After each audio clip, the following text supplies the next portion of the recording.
It's the perfect blend of compact size and unbeatable value with Kubota. Right now, take advantage of financing as low as 0% for up to 84 months and save up to $1,500 on select models. Plus, as the temperature drops, get ready for Alberta winters with confidence with Kubota Performance Match snowblowers, sweeper, and blades. Visit Edmonton Kubota today for details. Your old furnace can die in the blink of an eye, so why take that chance this winter? Eric Mikowski here, head of the family at Furnace Family. The time for a new furnace is now. Not only will you have peace of mind on those cold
Wednesday afternoon. How are you?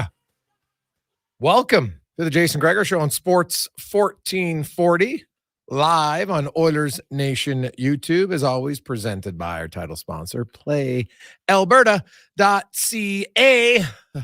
Get in on all the excitement with odds boosts, same game parlays, player props, and more at PlayAlberta.ca. And also, are you feeling lucky? How about 40 schmil tonight in Lotto 649? You can get your tickets at PlayAlberta.ca. God, it'd be nice to win just once, eh? Like, you know, we're not being greedy, are we? Most people out there like, just need one. No big deal, just one. Heck, doesn't have to be 40 mil. Take 1, 2, 3. Hey, wouldn't turn down 40 either, but just saying. How are you? Hope you're having a lovely Wednesday. God, it doesn't even feel like November 22nd. So ridiculously nice out. I'll admit, though, I would like some snow. So just saying. Where are you on the, are you a fan of the snow or would you prefer no snow? I'm a fan of the snow. I like sledding, tobogganing, get on the ODR, love it.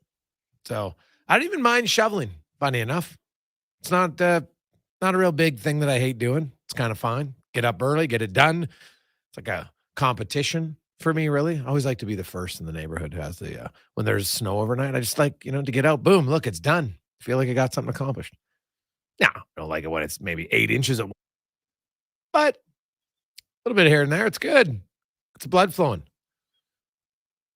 I don't love the, now, I don't know if there's any Albertan who's like, hey, minus 30, unless you, maybe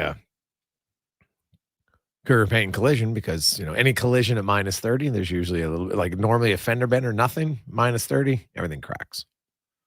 So tow truck drivers, they're probably big fans of the minus 30. A lot of things breaking down. But overall, there's a few of us that a few people I think that are big fans of the minus 30. Most of us, like, to me, I don't care. Minus 15, minus 10, that stuff doesn't bug me at all. Even like minus 18, not a big deal. You get into minus 25, sure. I don't love it. Don't love it at all. We got a lot of text coming in at 401-1440. That's 833-401-1440 in our Jiffy Lube inbox. Be wise, winterize at Jiffy Lube. Don't wait. Trust me. You know what happens when you wait? Now you're playing catch up. You don't like it. It's not good. Get into jiffylubeservice.ca and book your appointment today.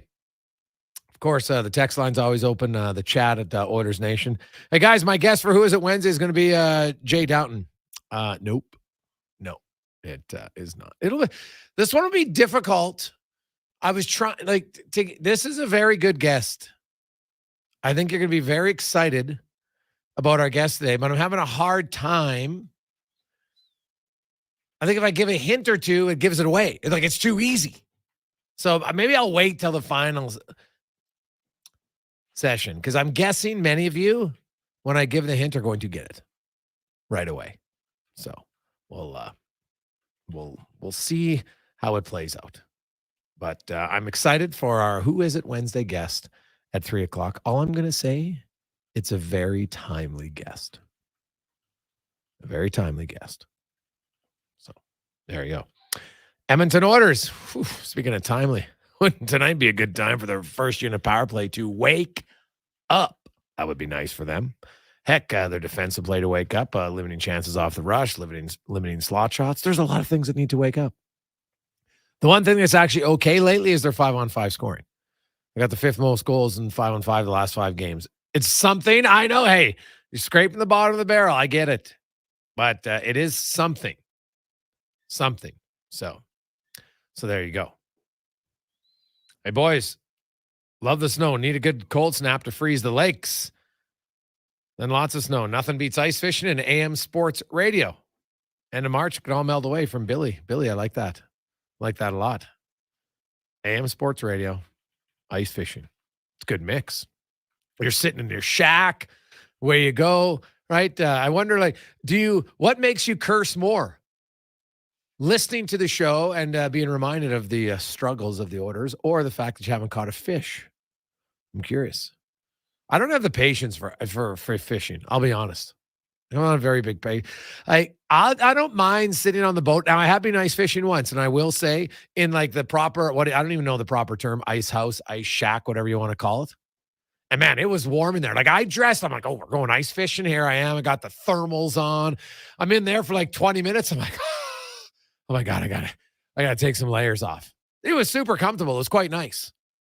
Right, you're just sitting there down the hole, away you go. A little bit more comfortable than sitting in the canoe, I would admit. And it was quite warm. So maybe I got spoiled in my first ice fishing experience, but I felt it quite comfortable. That's what I remember from ice fishing. So, hey, boys, hunters need the cold weather to get the animals moving from Henry. Well, there you go. See? Lots of people like it. Hey, guys, I'm a fan of snow and sledding down the hill and hitting the icy patch. Whew. Yeah, why not? God, tobogganing, man, it's still one of the, I don't care how old you are. Although, one of my buddies, no joke, there's tobogganing to a point, and then there's a certain level of tobogganing where, you're on the big tire tube, you're going down too big of a hill, you're just asking for issues. So, I think there's a certain level of tobogganing, but it is unbelievable. It's still one of my favorite things. I go with my son now. I love it. Got it. I think it used to be called Seven Hills in St. Albert. I don't even know what the proper term of the hill is right now, but I know where it is, and that's where we go sledding. And it's still that's a great hill in St. Albert. It's a great, and it's a workout, baby. You want to, sometimes you maybe only go halfway up because it goes down. It's pretty steep, and then it levels off for a bit, and then it goes again. It's unreal. Right behind Father Jan School. So anybody in St. Albert, I don't even know. Is it Seven Hills? No, I don't even know what it's called. To be, I'm not a natural born St. Albert. Okay, I'm transplant. I still don't know the vast majority of the city. I know where I'm going, but when someone mentions a street name, I'm like, tell me what it's by. Oh, okay, now I know where you are. I don't know. I don't know the quadrants. I know where the L's are because I live there. I'm like Mo on Calvin and Hobbes. I'm street smart. I know what street I live on. It's basically the extent of it. So, hey guys, I'm going on a limb. Would your guest be Jeff Jackson from Eddie Cheddar? Well, Eddie, we already had Jeff Jackson on the show. He was quite good. So, but no, not at the point yet for doing second time around. Although I would always welcome in the CEO of the Oilers for sure. We'll see. But no, not Double J. Gretzky? No. No. That'd be nice to get the Wayne man on, but not WG. Not the case. Hey, guys, winter and snow is nice till February. Then it could all just get lost. February and March are miserable months in Alberta. See, it's funny. My memories of February are never that bad. February, growing up on the farm, February is the 1 month I always remember. We had cows calving back in January, which looking back on it was rather stupid, but nonetheless, we did it. And February, then it would warm up and we'd have all the straw bedding out for the calves and you could go lay in there and I'd have like a nap on a Saturday and I'd wake up and there'd be like 15 calves all huddled right around you. It was great. So those are my memories of February. I'm sure there's been some cold days, but January I find is the worst month. January is like, whew, freeze the old barnacles off, as they like to say. Not to age myself. Hey, guys, is it Stoff from Brad? Well, he's on the road. No, you know, I talked to Stoff. I told him he should come on the show. I'd have no problem with it. Why not? So, might happen. Don't rule it out. So, be a lot of laughs, little Stoff on the show. Lots, like, I don't know. It would probably, I'd have to go down. Man, I'd have to stock up on Red Bull, though. That's the thing. That'd have to be a lot. Like, I have to get a cooler. Gotta have a lot of Red Bull there. So, that would be good. Hey, Gregor, what about Tim Peel? Trust me, I would never be that desperate. Okay, I'll tell you that right now. Like, there's certain things in life. Imagine being so gutless to post a private message publicly and then act like you're cool. What a fool. So that's all I'll say about that. To quote Forrest, you can move on from that. Edmonton Oilers taking on the Carolina Hurricanes tonight, and a bit of line juggling. And we talked about it yesterday. I was fine if they wanted to move around the D pairs, but Cody Ceci's actually been their most consistent defender. He's going to play tonight with Broberg, it looks like. Bouchard and Ekholm stay together, and Brett Kulak will move up to the right side and play with Nurse.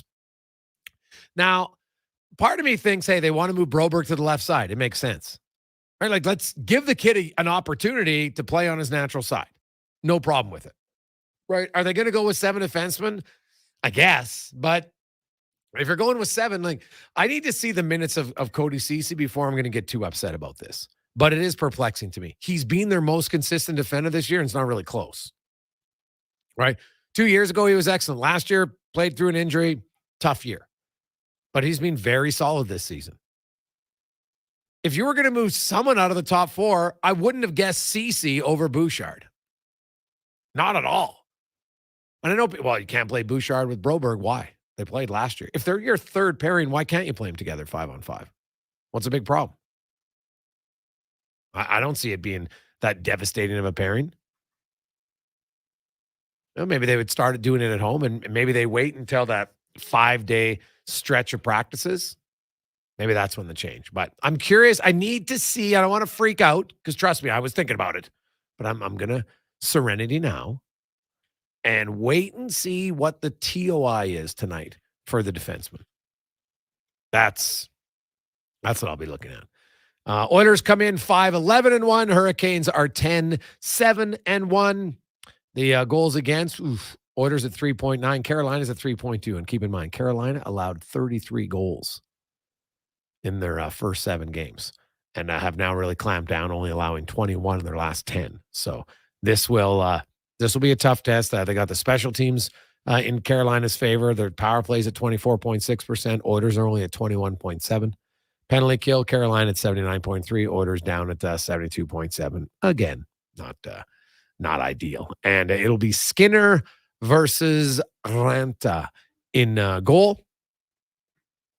Of course, Skinner 4-6-1. Ranta is 5-2, 2.88 goals against, 8.85 save percentage. Stu Skinner 3.39 goals against and an 8.73 save percentage. The other move, Fogel's back with McDavid and Draisaitl. Kane, Hyman, Nugent-Hopkins. Matthias Janmark, who has not played since October 26th, when Charlie Huddy and Doug Waite were inducted into the Oilers Hall of Fame. Of course, Janmark got injured that game. Did not play in the Heritage Classic and has not played since. Missed 10 games. But he will draw back in, and he is starting on the third line with McLeod and Ryan. And we don't know if it's going to be like Brown and Hamlin, I would think, and it's either going to be Desharnais or you could see Adam Ernie on the left side. So Desharnais is the 7th defenseman. Maybe they keep him for the penalty kill. We'll see. But It's a little perplexing to me that we see Cody Ceci in the third pairing. But again, I want to see the time on ice before. If all of a sudden they're reducing his time on ice significantly, that's a little head scratcher. We'll see. Maybe there's got to be a reason. And we'll see. Not on the road. Last spec. Did he ask? He might have. So we'll find out.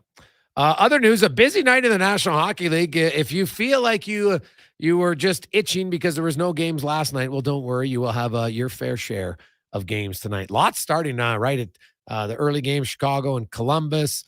Patrick Laine is back in the lineup. Devils and Red Wings, Panthers, Bruins, Rangers, Penguins, Jets in Tampa Bay. I play Alberta.ca. Kyle Connor, shots. I'm taking the over. Tampa Bay gives up a lot of shots. You have the Tage Thompson-less Sabres taking on the surprising Capitals. Capitals win tonight. They're 10-4-2. And the Oilers take them on Friday afternoon. Flyers looking to win their 6th in a row. They're taking on the Islanders, who have only won 6 games this season. They're 6-6-5. We'll just lose an overtime or a shootout tonight, and then they're 6-6-6. Nice. Blues and Coyotes. Flames and Nashville.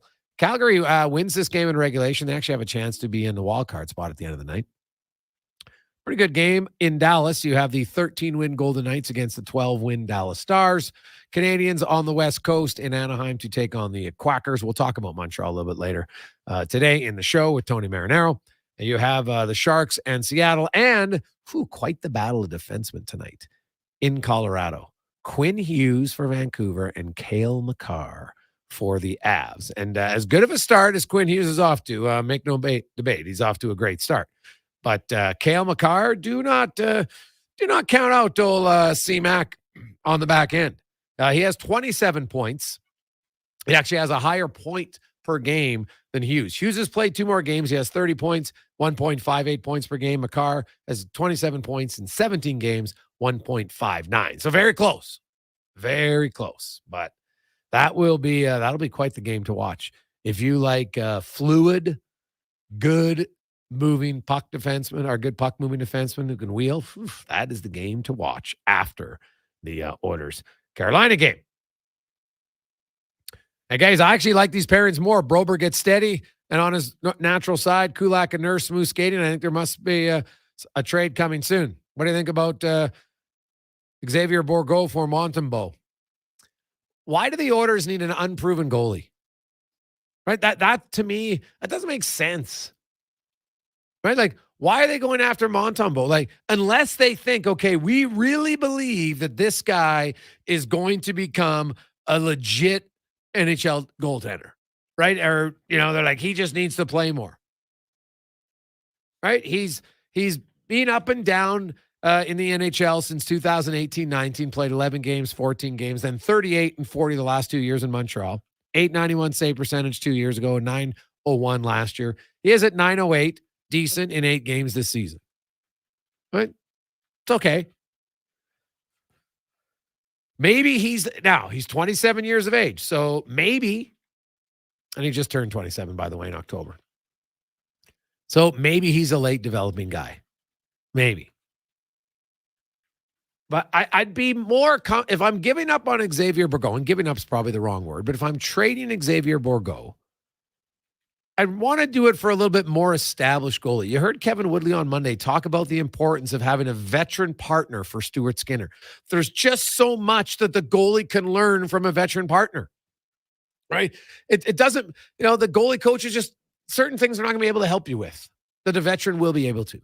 It's like that veteran defense pair. You can have the best defense coach, but guess what? The D pair who's playing the game at that time, he gives a different perspective, gives a lot of experience. Right? Duncan Keith in Edmonton. Bouchard raved about him. And it's just like leadership. There's lots of things, right? Like I still look back at Connor McDavid. He's never really had that in his career. And like you had Milan Lucic. And I'm sorry, but that Lucic wasn't, the best leadership role model here. No, nor was Pat Maroon. Right? They've never really had that. So I don't know. Montembeault, I'm not overly high on Torio Momes on Montembeault. He might end up being good. I'm not sure if that's the guy I would be looking at. if I was the Edmonton Oilers. Right? I would look at other possibilities, but that's just me. So we shall see. On the show today, Yaremchuk will be by from Oilers Nation. Shane Willis, former NHLer, Hurricanes analyst, will join us. We will have our Who Is It? Big guest at Wednesday, top 3 o'clock. Speck will be by. Tony Marinaro, Ben Steiner. What happened? What happened, Canada? What a gag job last night for the national men's soccer team. That was brutal. You lost to Jamaica, Connor Halley. Jamaica, you were up 3-1 on aggregate. You're up 1-0 in the game. Then you finally get back up. You're up 4-3 in the aggregate. You make the subs. You bring in your defensive guys. I get it's a handball. It's kind of unfortunate, but still, you end up losing the game and losing because you gave up more goals at home than Jamaica did at home. Like, that is a kick. Now, I know that they've got a one-off still to get to the Copa Americas, right? Is it Trinidad they're playing? TNT, yeah. TNT, yeah. So, won't be easy, but they really gassed it last night. Yeah, and I think that the people that are just getting into Canadian international soccer, you had a lot of fun with the games in Edmonton and qualifying for the World Cup and all that. But the fans who have been following this program long term, I think this is more of the thing they're used to. Opportunities blown, things just not going right, maybe mismanaged squads. So we'll see how they rebound. They still have that opportunity, but you're right, Gregor. They blew it. They had a great chance last night and let it slip through their fingers. Man, they had a chance to tie the game with like 2.5 minutes and just a terrible header attempt in front. That was tough to watch too for Jonathan. Oof. We'll take a quick break. When we come back, Yaremchuk joins us on Sports 1440 live on Oilers Nation YouTube.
25. Welcome back to the Jason Gregor Show on Sports 1440, live on Oilers Nation. YouTube is always presented by PlayAlberta.ca. I mentioned 40 mil up for grabs tonight in Lotto 649. Ooh, maybe you're feeling lucky.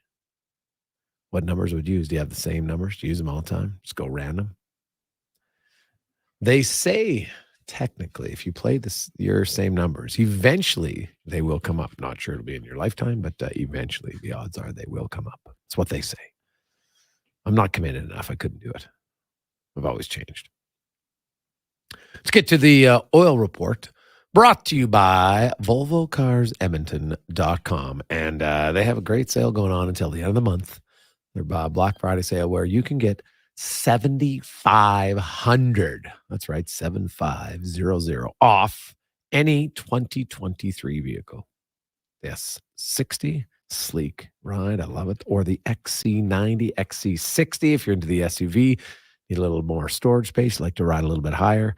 They got all the bells and whistles. Love the new cruise control. You just sit back on the highway. It slows down, speeds up for you. It's amazing.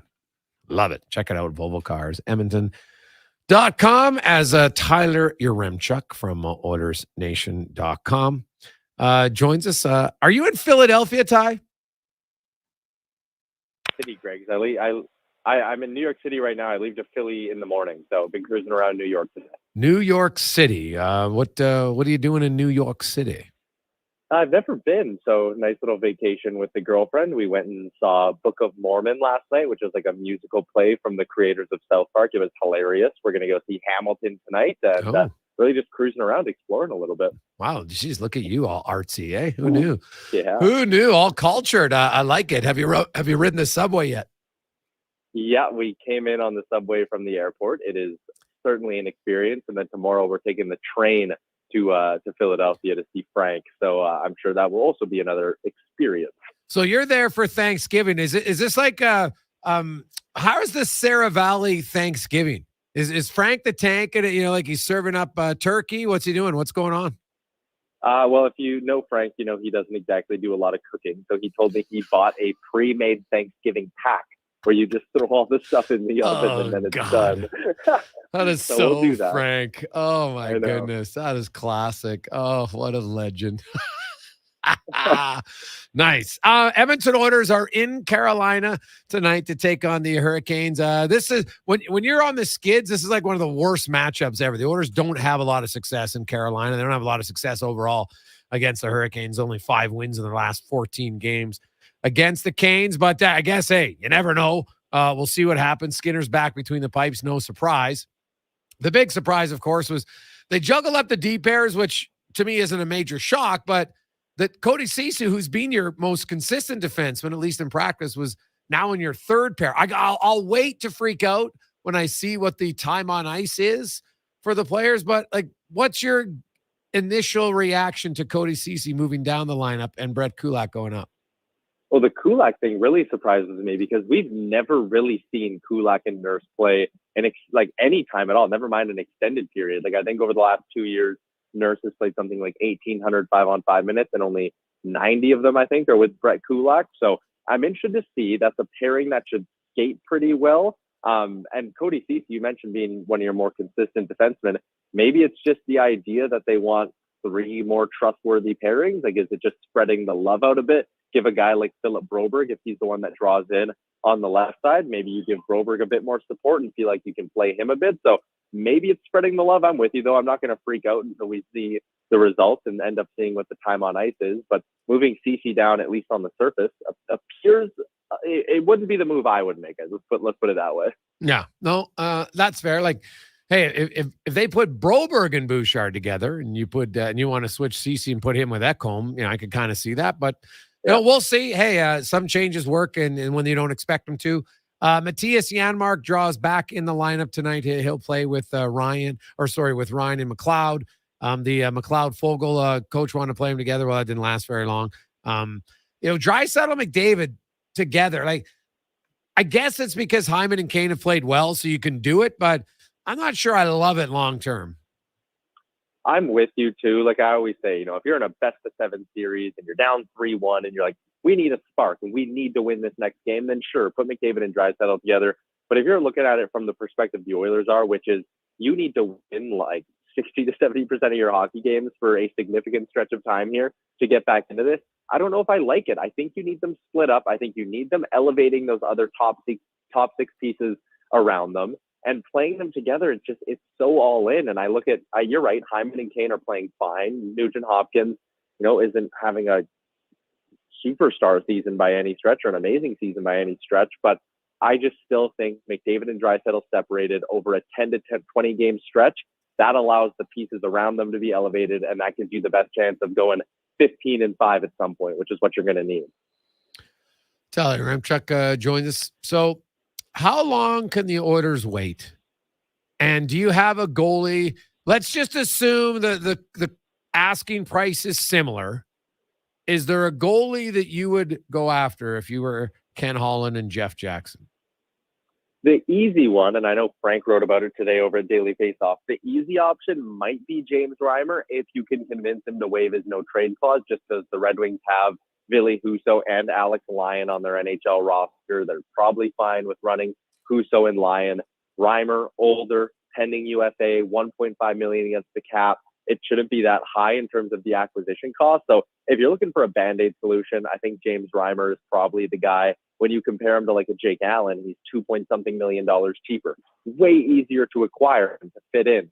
If you're looking at the deals where, okay, you're going to pay the price to offload a Jack Campbell, my guy would be Mackenzie Blackwood. I look at him, young option, has some upside, has played pretty well for a god-awful San Jose team this year. San Jose is one of the few teams in the league that could absorb Campbell's cap hit this season and next year. And again, they should be itching to get first-round picks and high-end prospects into that system. So if you could trade a first and a third with Campbell and get a guy like Blackwood, that's the slam dunk move for me. But if you're going to pick around the edges a little bit and just get a bit of a Band-Aid stopgap solution, it's probably James Reimer.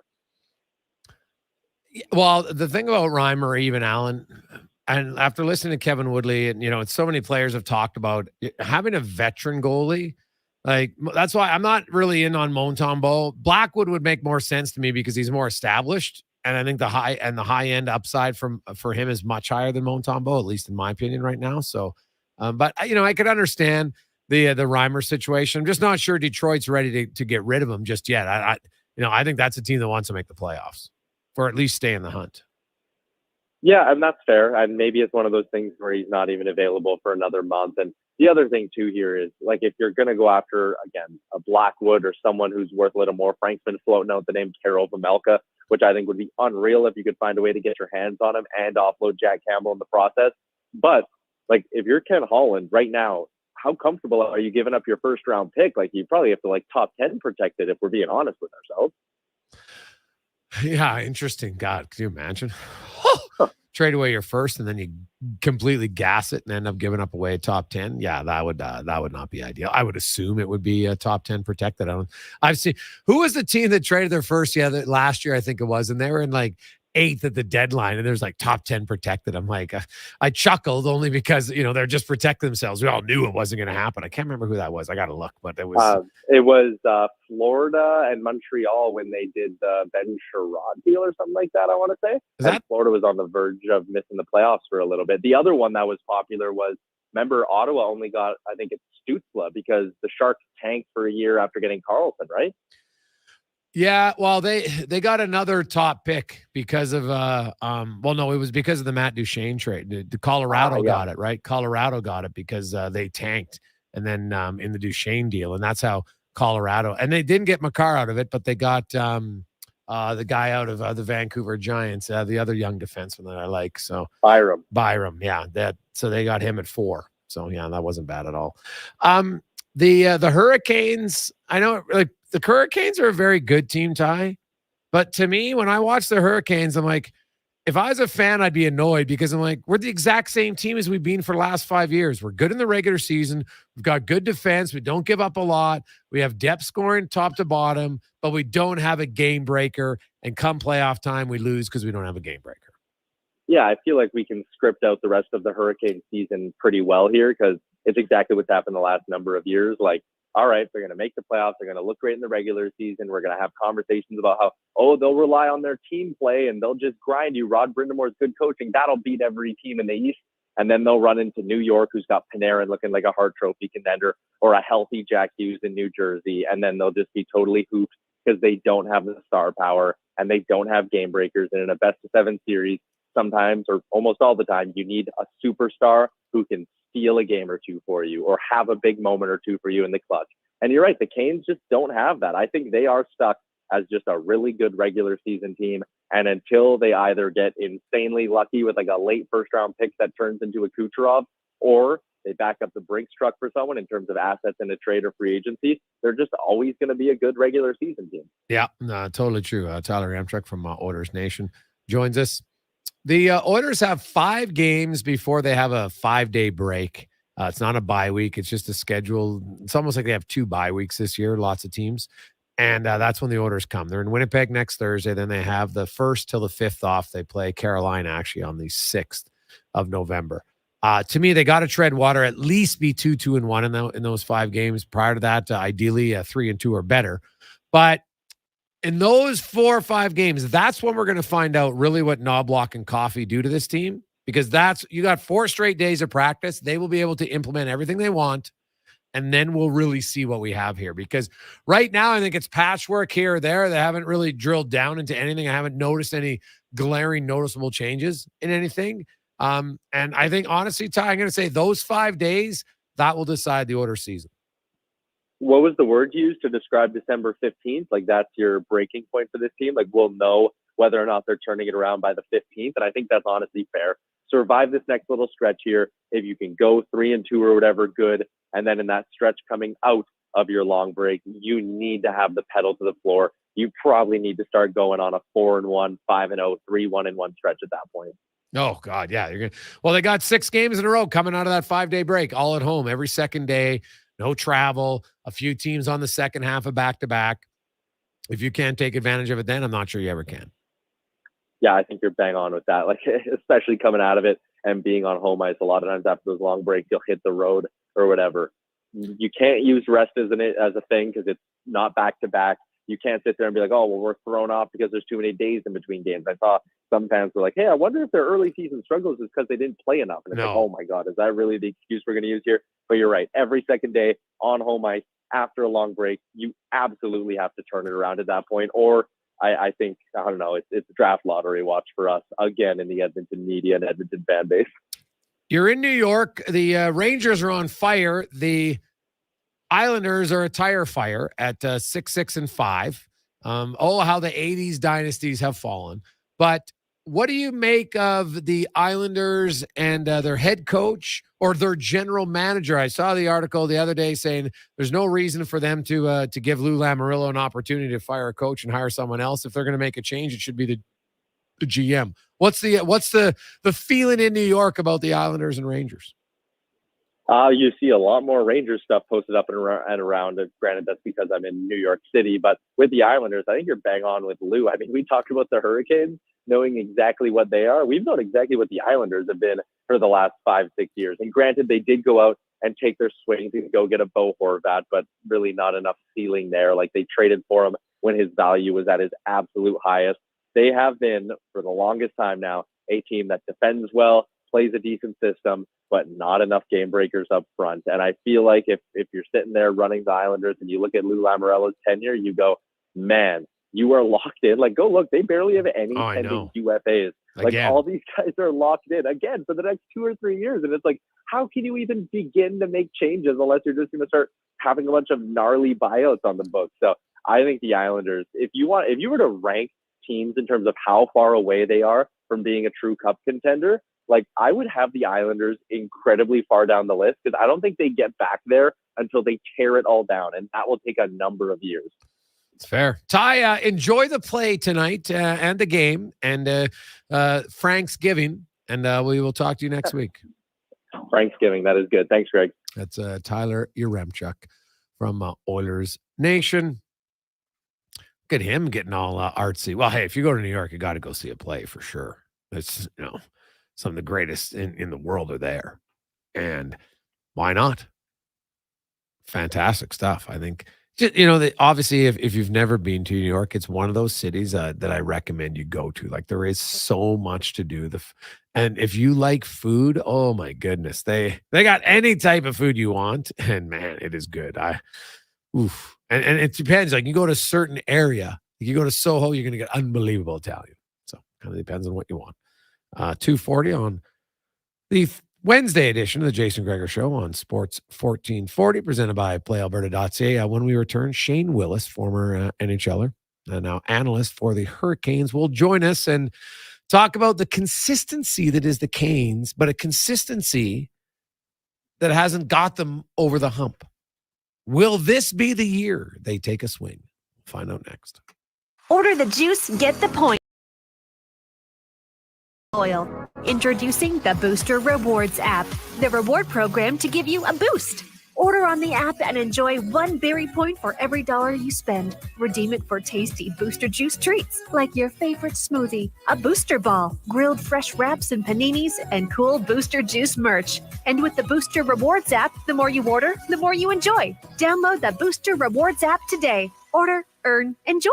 Hey, sports fans, we've got a clear choice for you. At Crystal Glass, we provide customers with the perfect glass for any job. From home to auto and even commercial, installation or repairs, we're your team. Call 310 Glass or visit crystalglass.ca. Crystal Glass. You've got a go-to coffee spot, a trusted barber, even a lucky game day jersey. But when it's about looking your absolute best, there's only one name you need. Mr. Dirk. Family run since 1939. We're experts in crafting impeccable tailor-made suits and offering a wide variety of everyday styles. Pair that with personalized one-on-one fittings and the convenience of on-site tailoring. Mr. Dirk elevates your style game. Visit our Edmonton store or explore MrDirk.com. Score big on style with Mr. Dirk. Being on this road together means saving twice during the Fountain Tire Road Ready sales event. Save up to $225 on a set of 4 select tires. Plus, get a bonus $50 off any service until December 16th. Book your appointment at FountainTire.com. Restrictions apply. Financing available. Ugh, fine print. Your furnace is broken. Legacy Heating and Cooling will give it a good talking to and make it smarten its act up right now. Call Legacy.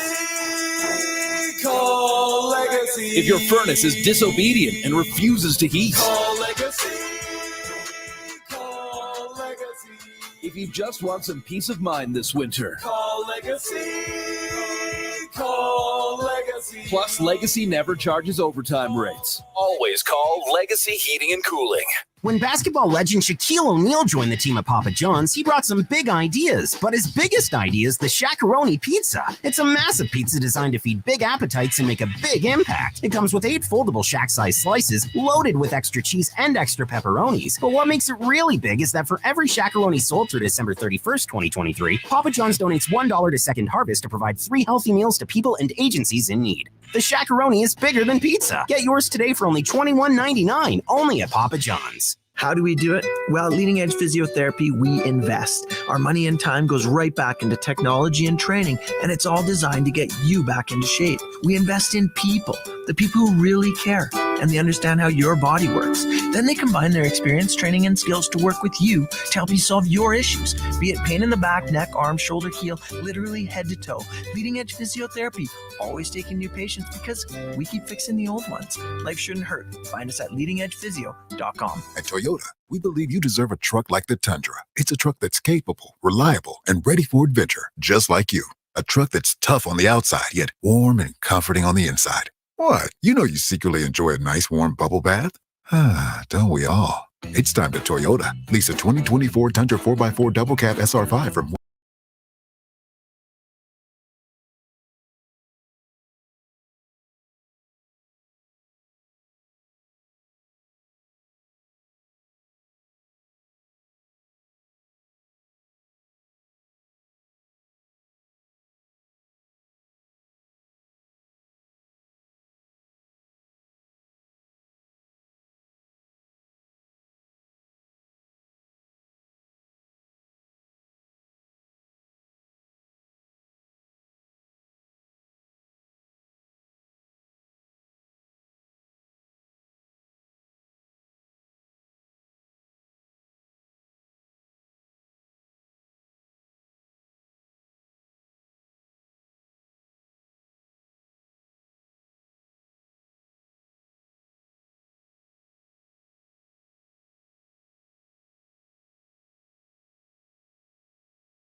6:45. How are you?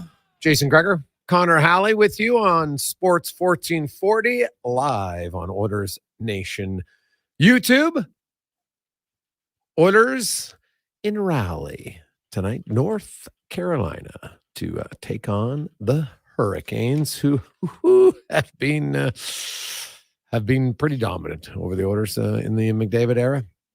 5 wins in 14 games for Edmonton in that time. So a tough one tonight, considering they're not playing well. And the Hurricanes, after a very uncharacteristic start defensively, where they were leaking goals all over the place, 33 in their first 7 games. But since then, they've only allowed 21 goals in their last 10 games. They've gone 7-3, and they're the team that many people expected them to be. The Oilers, they're still trying to be the team that many expected them to be. As we go around the NHL, brought to you by McDonald's. And hey, just a reminder that McDonald's Fan Day deals are back. You can enjoy a Big Mac McChicken or a Filet-O-Fish sandwich for only $4 plus tax with the McDonald's app. So check it out today at McDonald's.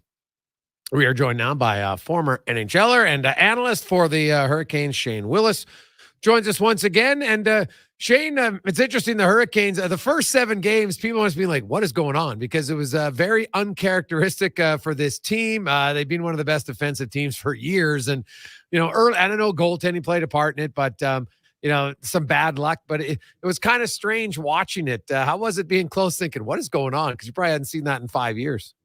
It was a lucky start, to say the least, for the Carolina Hurricanes. I think the fans were definitely reaching for the panic button early in this season, but I think there's a lot of things that had to do with that, because the Canes come out of the gates as the odds-on favorite out of Vegas to win the Stanley Cup. So expectations go through the roof for our fan base, and a couple, not even bad games, just rough games through the start, as you mentioned, giving up far too many goals that this team never does. And you're looking at a 500 record, but going into the last game against the Penguins, a strong message from the captain and Jordan Stahl, saying we're not a 500 team. If we're going to keep playing like this and not everyone's going to be on board, we're going to be in trouble. And they turned things around with a decisive victory over the Pittsburgh Penguins. Yeah, you know what? I look at the Canes and, man, I don't see many weaknesses. Like when Orlov's on your third pairing, for goodness sakes, like they probably got the best defense core in the NHL, no question. But I do want to talk about the one guy on the D that maybe doesn't get a lot of fanfare, but they're pretty high in his future in Chatfield. What does he do best, Shane? And on any other team, would he potentially be a top 4 guy? There's no question that Jalen Chatfield, I think, could continue to develop into a top 4 player, but he's such a solid 5'6" guy right now. And as you mentioned, the depth of the Carolina Hurricanes, adding Tony DeAngelo back in. Although going into tonight's game, it looks like DeAngelo is out, Chatfield is back in more of a defensive solidifying role. The first thing that jumps out at me about Jalen Chatfield is you look about his career and how he's gotten to where he's been. Character guy, how hard he works on a daily basis and what he can bring to the table defensively. The next thing that'll jump out is the way he skates. And I think we know any player in the National Hockey League now has to be able to skate up and down the ice. The style and the system of the Hurricanes works very well for a guy who can skate, because he has the green light to jump up into the play. He has a great shot. But again, defensively, I think pairing up with Dmitry Orlov, a guy who really likes to go and wants to play more, Chatfield can be that lockdown style guy that if a matchup gets off, and I think that's the biggest thing when you face the Oilers, you have to look at matchups, and where Rod Brind'Amour looks is at his D-core. If Jalen Chatfield gets on the ice and McDavid and Draisaitl happens to come over the boards in a switch, there's a very comfortable situation for the Hurricanes knowing that he's on the ice. I look at the Hurricanes, Shane, and I've watched them, and man, they're deep top to bottom. I still think they miss that dynamic offensive guy. Sebastian Aho is a heck of a player, but I don't put him in the category of Matthews or McKinnon or those type of guys. And I know that St. Louis did it, so you could make the argument that the Cup can be won that way. But when you look at the teams that have won lately, high-end talent definitely is on the radar for lots of them. Patrick Kane is out there as a free agent. When I look at the Hurricanes, and if I look at Patrick Kane, I'm like, man, where's a better team that I'm going to get a chance to win right away than in Carolina? Why isn't this happening? Because to me, it would seem like a win-win for both sides. I think Don Waddell is one of the cagiest general managers out there of the way he gets these deals done. I think Dmitry Orlov was a little bit of a surprise to everybody in the summer, and we were all over him right from the start. So he goes about things very quietly. And I can guarantee you that our owner, Tom Dundon, and Don Waddell have had serious conversations about a guy like Patrick Kane. Not afraid to spend. Tom Dundon is not afraid to spend to the cap. He wants to win as much as anyone inside that locker room. And they will look at this very hard, I'm sure. Rod Brindamore on the other side looks at things. How does this affect my locker room? And Rod is so strongly believing in the group that he has, the pieces that you add with Michael Bunting, and winning with depth. And we've had this argument around the roundtable, as you mentioned, about that elite and superstar. And everyone in this locker room believes Sebastian Aho is one of those guys. Andrei Svechnikov, when fully healthy, can score 40 to 50 goals if he gets rolling and gets off the schneid.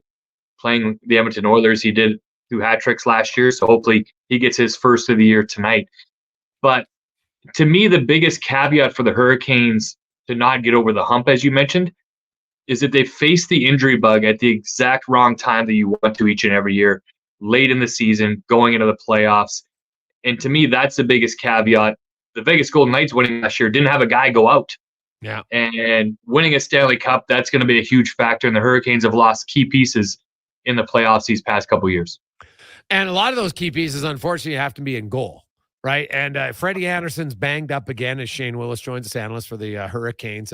What's the update on his status? How long's he out? They do have lots of depth, though. So that's the good thing about the three-headed monster in goal. But, Freddie Anderson's health, Shane, has seemed to let them down just at like the worst time. Maybe it's good that he's injured early in the year. That means he might be injured late in the year. For any player, I think this is probably one of the scariest injuries when you leave, because there's no timetable on Freddie Anderson dealing with a blood clot issue. A very scary situation for not only a professional athlete, but for anyone when they receive this news. So the good news for Freddie Anderson, some of the best doctors in the world here in the Triangle area continue to evaluate, analyze his situation. There's been no updates since the original statement on Freddie Anderson. He's been dealing with this. And the Hurricanes now will go with Ronta and Kochetkov, releasing Halak from the professional tryout just this week. The comfort level, I think, in this homestand is Antti Ronta. When you look at his record, 24-3-2 when he starts inside PNC Arena. And Kochetkov still growing and maturing and going through that process that every young player does, especially difficult in a goaltender situation. But this organization has a huge belief in this young man as well. You mentioned Jaro Halak. I'd seen some reports that maybe didn't want to go down on a conditioning stint. I don't know. What did you hear as to why him and the Hurricanes parted ways? Those were the reports I was hearing as well. I think the Hurricanes wanted to add some depth with the goaltending situation, with Anderson being an unknown, and they wanted Halak to go into a situation in the minor leagues to play some games. You have to face some rubber that goes beyond practice, and we all know of that. And Jaro Halak has earned the right, I guess. He's earned a great career to make those decisions. He just chose that it wasn't his best fit. He just wanted to be in the National Hockey League, and he decided not to take it. So I think there was a substantial offer for the Hurricanes to be in that situation, and it wasn't mutual on both sides, and Jaro Halak decided to walk away from it. Yeah, and you know what? I guess unless they get another injury in goal, it's not necessarily a huge loss for them right now, just because. So we'll see. Look at top to bottom. What's up with Teuvo Teravainen? He's normally not a huge goal scorer, but he's already got 9 snipes. Bounce back year. It's a contract year. Every guy does it, right? If it was only that easy, hey Shane. If it was only that easy, every guy would do it and hit the big time. But Teuvo Teravainen, another guy, difficult injury last year in the playoffs with the slash on his wrist, comes back. And coming into the season, when you look at Teuvo Teravainen and get to know him, he's such a quiet player. He's very reserved. He doesn't say a lot. He's very dry. But you could tell last year he was struggling just with that confidence level. And when he came in this year, he was asked the questions, what do you need to do to get going? He goes, I need my confidence to come back. And the coaching staff have really leaned on Teuvo Teravainen to shoot more. And he's listened to them, and he's come out, and every goal scorer will tell you, if you get one early, you can kind of get on a little bit of a roll. And Teuvo Teravainen has found his mojo, not only 5-on-5, but definitely on the power play for the Hurricanes, in utilizing his shot. Now, the flip side of it, the guys were all, of course, giving him the jabs last game, he finally got a couple assists, and everyone's like, well, now he stopped being selfish and he's passing back to us.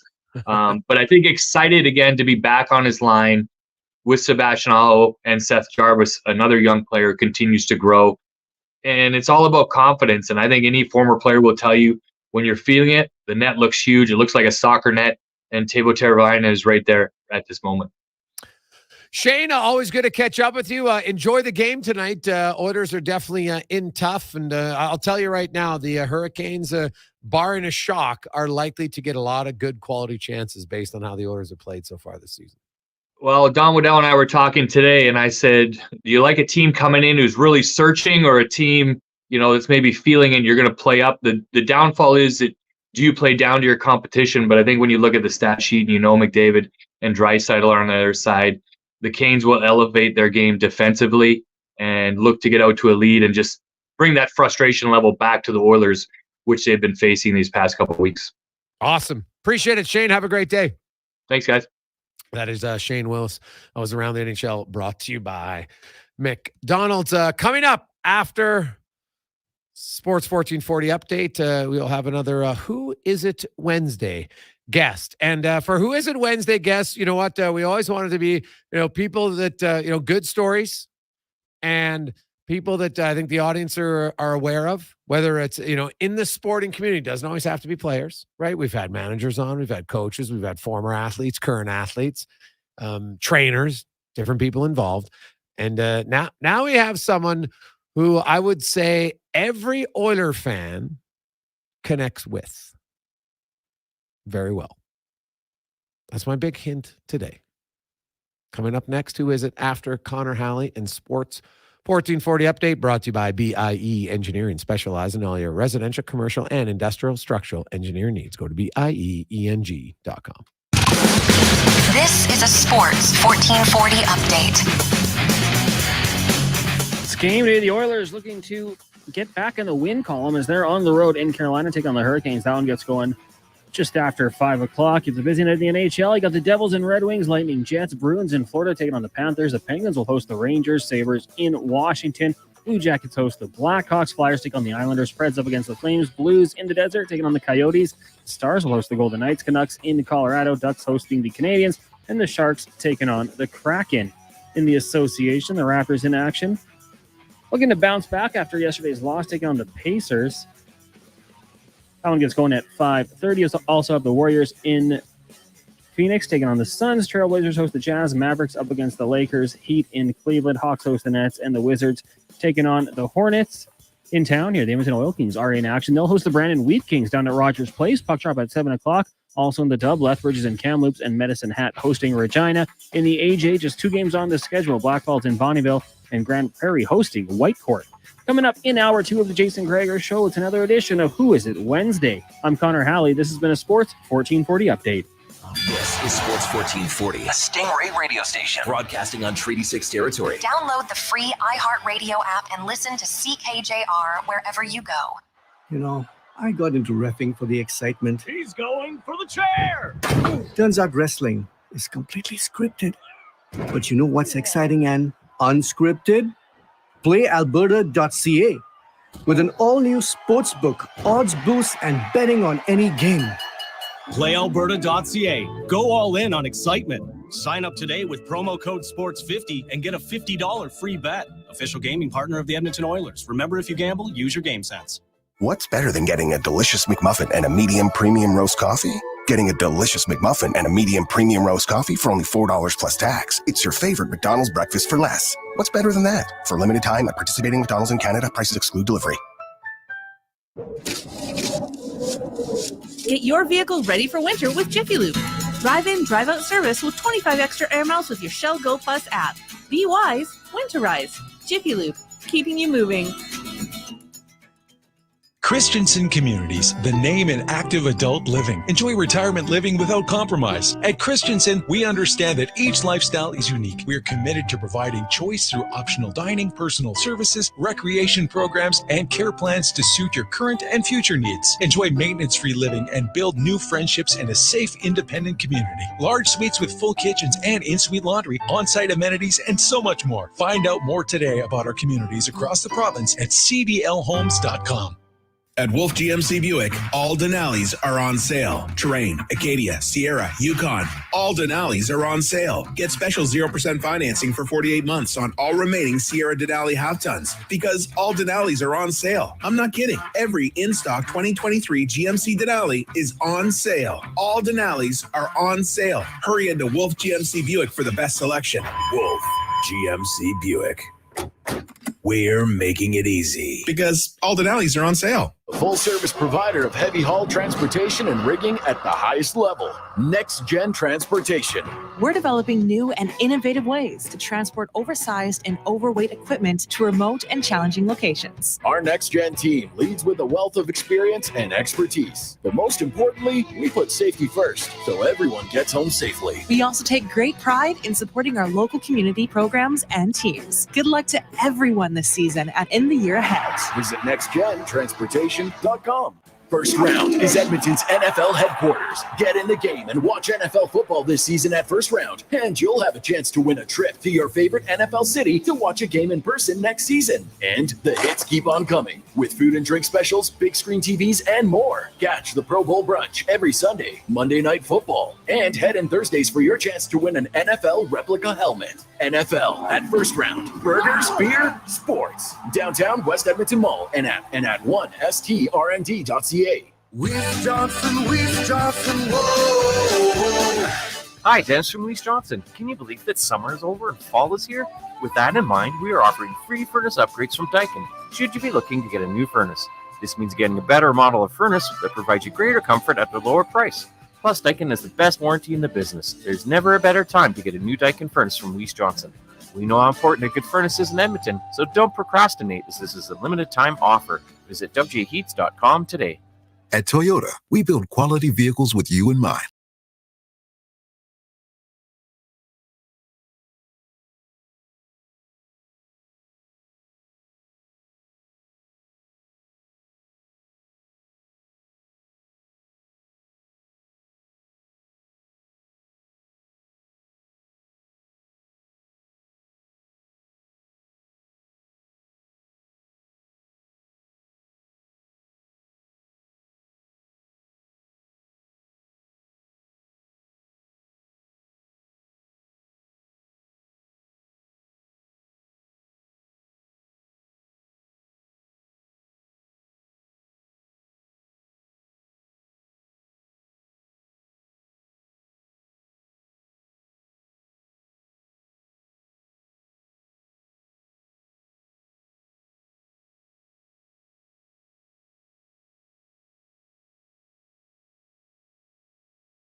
$3 on a Wednesday afternoon is game day on Sports 1440. Oilers back in action tonight, trying to get things turned around. They are in Carolina to take on the Hurricanes. Stuart Skinner back in between the pipes. Some defense pairing changes, at least at the morning skate. Looks like Cece will be at Broberg. You'll have Kulak up with Darnell Nurse. Ekholm and Beauchard stay together. Fogle, McDavid, Draisaitl, Nugent Hopkins, Kane, and Hyman are a line. Matthias Janmark draws back in the lineup with McLeod and Ryan. And then you have Hamlin and Brown if they go 11 forwards. If they go at 12th and Desharnais comes out, then it'll be Adam Murney, most likely, based on the morning skate. So we shall see. Anyway, it is time for Who Is It Wednesday, and where we sit down and go a little bit in depth about, not necessarily take a break from hockey, because of course we always have guests that are hockey related or football or different things, and always looking for people in the sporting community. And our guest today, I think it's very timely. Obviously, when we booked this, I didn't know it became even more timely when I saw the announcement yesterday, so that made it even more special. But our guest today is none other than Mike Stelter. Of course, his son Ben became a huge fan favorite. Unfortunately, Ben lost his life way too young. They have the Ben Stelter Memorial Fund. We have hockey Conquer's Cancer game next Tuesday. So it's very fitting to have Mike on the show today. Mike, how are you, my man? How you doing? Hey, I'm doing good. I feel like I'm a little bit of a letdown for Who Is It Wednesday, but I appreciate the hype up. Dude, far from it. Far from it. I love in-depth interviews. I want people that everybody know about. I think they know your story. They know Ben's story for sure. It touched a lot of hearts for people for many reasons, good and bad and sad all kind of mixed into one. But I guess I want to start with the most important news for you. For people that don't know, of course, you guys have been dealt a pretty tough hand, you and your wife, Lee, and your children, obviously with the passing of Ben, and then yourself, you got a rare form of cancer. But I saw yesterday, Mike, you rang the bell, my man, which is anybody who's gone through cancer, has somebody who's going through cancer treatments. That's a pretty big moment to ring the bell. And, it says things are well. I guess, can you kind of give us an update on your health first? Yeah, I'm feeling better. I got to ring the bell yesterday. I've been in the United States for the last 9 weeks, doing 8 weeks of radiation treatment. It's a type of treatment that Canada is the only major country that doesn't have it. So it's been a long go, been a little bit tough, but I was pretty pumped to ring the bell and sort of close this chapter on my life. And what's the cancer that you had? It was called, it was a type of rare tumor that was on my spine called sarcoma. Okay. And so right now, today, what was the diagnosis when you rang the bell? When I rang the bell, that's what they could do. Treatment's done. So now we'll just follow up with scans every 3 to 6 months. Every 3 to 6 months. Okay. So any idea why Canada doesn't do this form of radiation? No. I'm not sure why it hasn't come here yet. We are working with the Ben Stelter Foundation to try to bring it here. So hopefully within the next few years, that's something that we can have. Edmonton could be a world leader in it, which would be really cool to put us on the map for another thing. But it seems mind-boggling because I'm not the only one that needs it. It can be used for a lot of different type of brain tumors as well. And there are a lot of families from Canada and even within Alberta that travel to the United States just for this treatment. Well, Mike, I'm guessing, I don't know how well-versed or educated you were in cancer a few years ago, but I'm guessing you might be an expert right now, unfortunately, because of Ben and yourself. And you can see, how difficult it is for people who go through cancer. And the thing that always amazed me was the strength of you and your lovely wife, Lee, and your whole entire family and Ben, and it really inspired a lot of people. How has it been for your family? Obviously I know it's difficult, but since Ben was it harder in a sense because everybody knew about it, right? And maybe you could never get away from it if that maybe is fair or not. But how was it kind of dealing with the after effects now after Ben's passing? It's been tough. We've obviously been able to use it for a bit of a positive as well with the Ben Stelter Foundation. Without everybody knowing what Ben had gone through and everything like that, we wouldn't have had that momentum to start up the foundation. So it's been really tough, but it's also tough sort of, I don't know. There's so many pros and cons with it. There's a lot of nice things as well, where there's a lot of families that don't have a lot of people coming up to them if they've lost a loved one or a child, or people thinking about them. So there's hard parts with it, but we're so grateful for the support from the community. It's been unbelievable. And everybody deals with grief differently, Mike. And I know for me, when I lost my father, which is obviously no comparison to losing a son, but I lost my father relatively young. And for me, I like talking about it. It was better. Some people didn't want to talk about it. Is it nice when people ask you about Ben, you get to talk, or was it one where you're just like, you know what, I'm better not talking about it? You know what? I think so many people are scared to bring up his name or bring up his name around us type thing. We're never going to forget that we lost him and that he passed away. Yeah, we love it when someone will bring up his name or tell us a favorite memory of him. It's special to us and helps keep us going. Mike Stelter joins us today on Who Is It Wednesday. He rang the bell yesterday after 9 weeks of radiation. Were you in Philadelphia? Is that correct? Yeah, Philadelphia. In Philly. So when's the plan? When are you coming home? Tomorrow. All right. So the apartment all packed up. My wife Leah is here to help me get that all done. And bright and early, we'll be at the airport tomorrow with some Thanksgiving holiday travels. Oh, gee. Oh, man. Hopefully it's not Planes, Trains, and Automobiles for you, Mike. It is one of the greatest movies, but I don't think you want to live it in real life by any stretch of the imagination. And then, of course, next Tuesday is a big game at the Oilers taking on Vegas. And can you kind of maybe let us in a little bit on what's planned there for Hockey Fights the Cancer game and how the Ben Stelter Foundation is going to be a big part of it? Yes, the Ben Stelter Foundation has been part of the 50-50 going on right now. There's a few different beneficiaries. The Ben Stelter Foundation was the first one. And then I believe Alberta Cancer Foundation is stepping in, and then Movember as well, all on part of this mega 50-50. So there's been some awesome early bird prizes, and that jackpot's still growing up. I know it's over 600,000 now, and it's going to get pretty huge by the end. So get your tickets if you haven't already. And then at the game, I know that there's going to be some Hockey Fights Cancer mittens being sold with proceeds going to the Kids with Cancer Society, which is really cool. I just want to point out our text line is heating up with people saying Mike is far from a letdown. So just want you to know that the listeners, a lot of them saying you're a hero and an inspiration, how your family has dealt with this in a public way. And it really puts a face to cancer. I think that's what was so important is, a lot of times we know about bad things, but when you see it, it really puts a face. And that's what Ben, I think, represented to a lot of people. I remember the first time I kind of got tipped off that Ben was going to be the Scotiabank player. And, people had told me he was going to, and I didn't know Ben's story at the time. I just had one of your good buddies had text my show in that afternoon. And I said, well, hey, fans, Ben's going to be out there. So make sure that, everybody cheers him on. And it really just, it took off like wildfire. Can you kind of take us back to how it was originally for you? And, maybe I'm assuming it was a surprise. It just the momentum it built and how much of a beacon of hope Ben became for so many Oilers fans. It was unbelievable. And my wife Lee and I still talk about it all the time, just how crazy it was and how it took off and how we don't even really know how it took off. But that night we thought he was just going to be the skater and that was it. He was so pumped for it.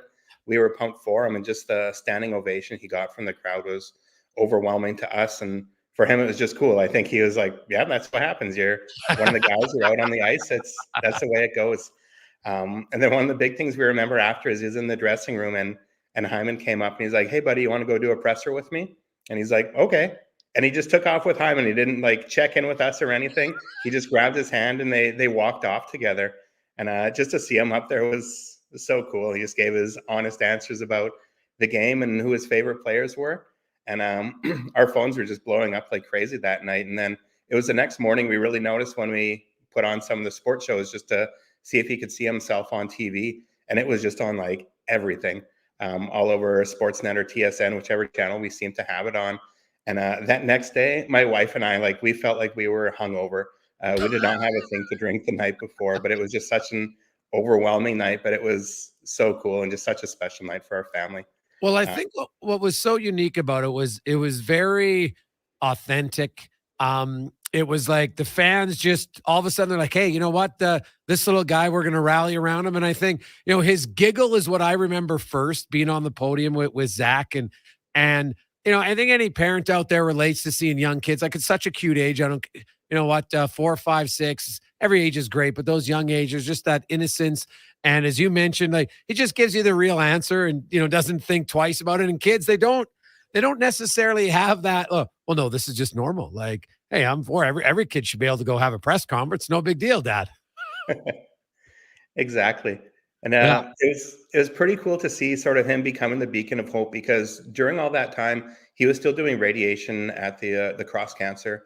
And I remember so many different people came up to him, mostly older people came up to him. But one that sticks out is we were leaving one day and this lady was getting dropped off and she was the car was still moving. She jumped out of a slowly moving car. We thought she was going to wipe out. And she's like, Ben. And she just had to run up to him just to say what an inspiration he had been to her. And it was pretty special at that point just to see how he was helping these other people go through their fight and inspire them. So it was pretty special.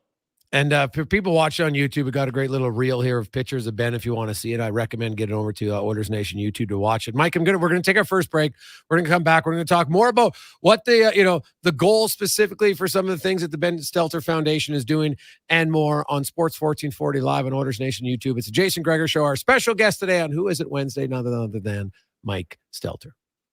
Story time with Mr. Rooter. Mr. Rooter, can you tell me a bedtime story? Sure, son. But can you just call me Dad? Nope. How about Papa? No, you're Mr. Rooter. Okay, son. What story this time? Can you read the one about the sewer roots? No way. You know how you get root nightmares. Please. Not a chance. Please. Papa? Oh, boy. Just don't tell your mother. You mean Mrs. Rooter? For a plumbing story with a happy ending, call Mr. Rooter.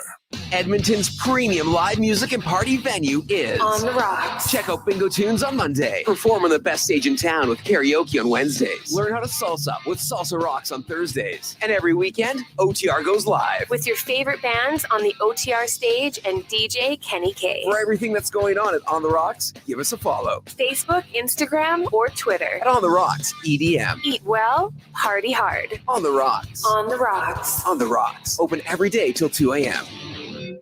When you hand deliver a hamper to a family in need, everyone's hearts fill with joy. Be part of the Holiday Hamper Program, a charitable experience unlike anything in Edmonton. Sign up to adopt a local family, fill a hamper with food and gifts, then bring it to their door and see the difference you're making firsthand. With the rising cost of living impacting so many families, the need has never been greater. Sign up for the Holiday Hamper Program today at holidayhamper.ca. There's two seasons in Alberta, winter and construction. During these days of traffic barricades and slower commutes, GS Construction reminds you those crews are improving our communities. They're rehabilitating and upgrading Edmonton's infrastructure all across the city. When you see the barricades and run into a traffic backup, remember, the crews are there to help. Drive slow and be patient. Help make our city better and join the GS Construction team. See what they're hiring for on Indeed.com. GS Construction, laying the groundwork for your community since 1974.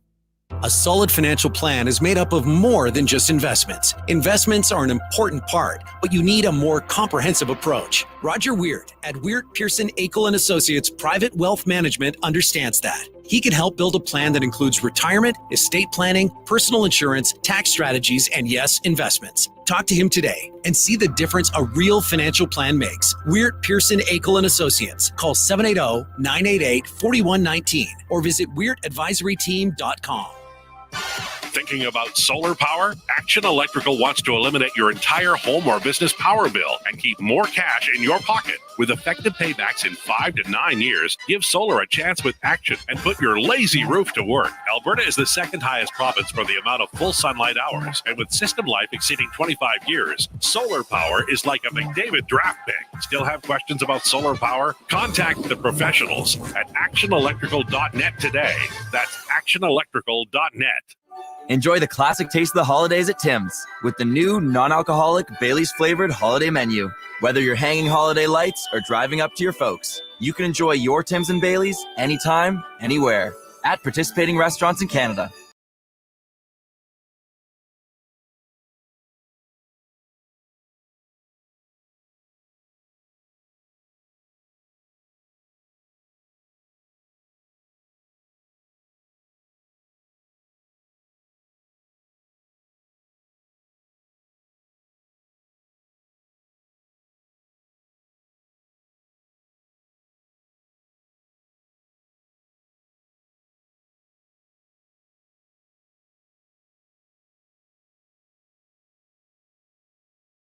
.20 on Sports 1440 Orders Nation YouTube. Welcome back. I'm Jason Gregor. Our guest today on Who Is It Wednesday, none other than Mike Stelter, of course, him and his wife Leah, the parents of the late Ben Stelter that many Order fans became huge fans of a few years ago, and I would remain fans of today. And of course, in his honor, they have created the Ben Stelter Foundation. And Mike, can you kind of give us an update on how it's going? Obviously, the 50-50, you're going to raise a lot of money for it, which is great. But, as part of the foundation, how heavily involved, or do you guys kind of have a direction on where you want the funds to go and what you'd like to see done with them? Absolutely. And we're at the exciting part now where we're spending money, which is good. So there's three main areas we're working on. The first one's the magical experiences still. Where it was no secret, Ben had a lot of really cool experiences. We want to set these up for other kids that are going through tough cancer times. So if you know anybody that is going through something tough, you can check out our website. They can make the application there to apply for a magical experience where we can help the child out and sort of escape reality a little bit and forget about their fight while they do something normal and fun. The next one is medical equipment, where we've just launched a new program within the Stollery Children's Hospital, where there's a lot of medical equipment that surprisingly isn't covered by AH&S or private benefits. Okay. One example we've used before is Ben needed a walker near the end just to help him get around a little bit. It was a specialty walker. It was between $3,000 and $4,000, which seemed crazy anyways. We had pretty good benefits, and our benefits said that they could offer $40 towards it, which was a slap in the face, basically. 40? 40, Wow. like it's wild. Yeah. So we want to take that financial burden away from the families where they don't have to worry about that. Mom and dad probably aren't working anyways, where you don't have money just to shell out for things you shouldn't have to. So we've already been buying some different medical equipment for families, which has been really cool. And one of the other ones is research, where we want to find better treatments and hopefully a cure one day, where we have a very cool researcher that moved from Ontario to start working with us and the University of Alberta as well. So we've been funding some research as well for a liquid biopsy project that she's working on, which is really cool, where they can check on how treatment's going and also do a diagnosis based on fluids in the body. So they could be looking at spinal fluid or even blood samples as well, rather than having to do something so intrusive as a brain surgery, just to get into something to see exactly what the diagnosis is. So there's some really cool stuff that we're working on. We have big plans to keep going bigger and bigger. But so far it started out really well, and it's exciting, like I said, to start spending the money to start making a difference now. Well, I love it because unfortunately, you and Leah have a lot of experience on exactly the challenges that families will go through when they have a young child dealing with cancer. And I think for a lot of people, you wouldn't know until you go through it. And then when you go through it, you see, well, geez, we got to improve this.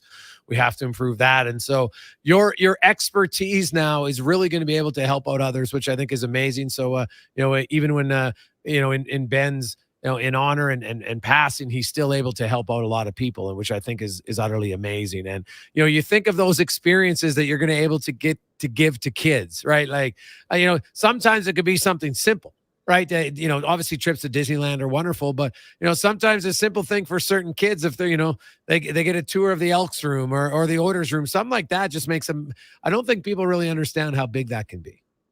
Absolutely. I completely agree. And you hit the nail on the head there. It doesn't have to be something huge.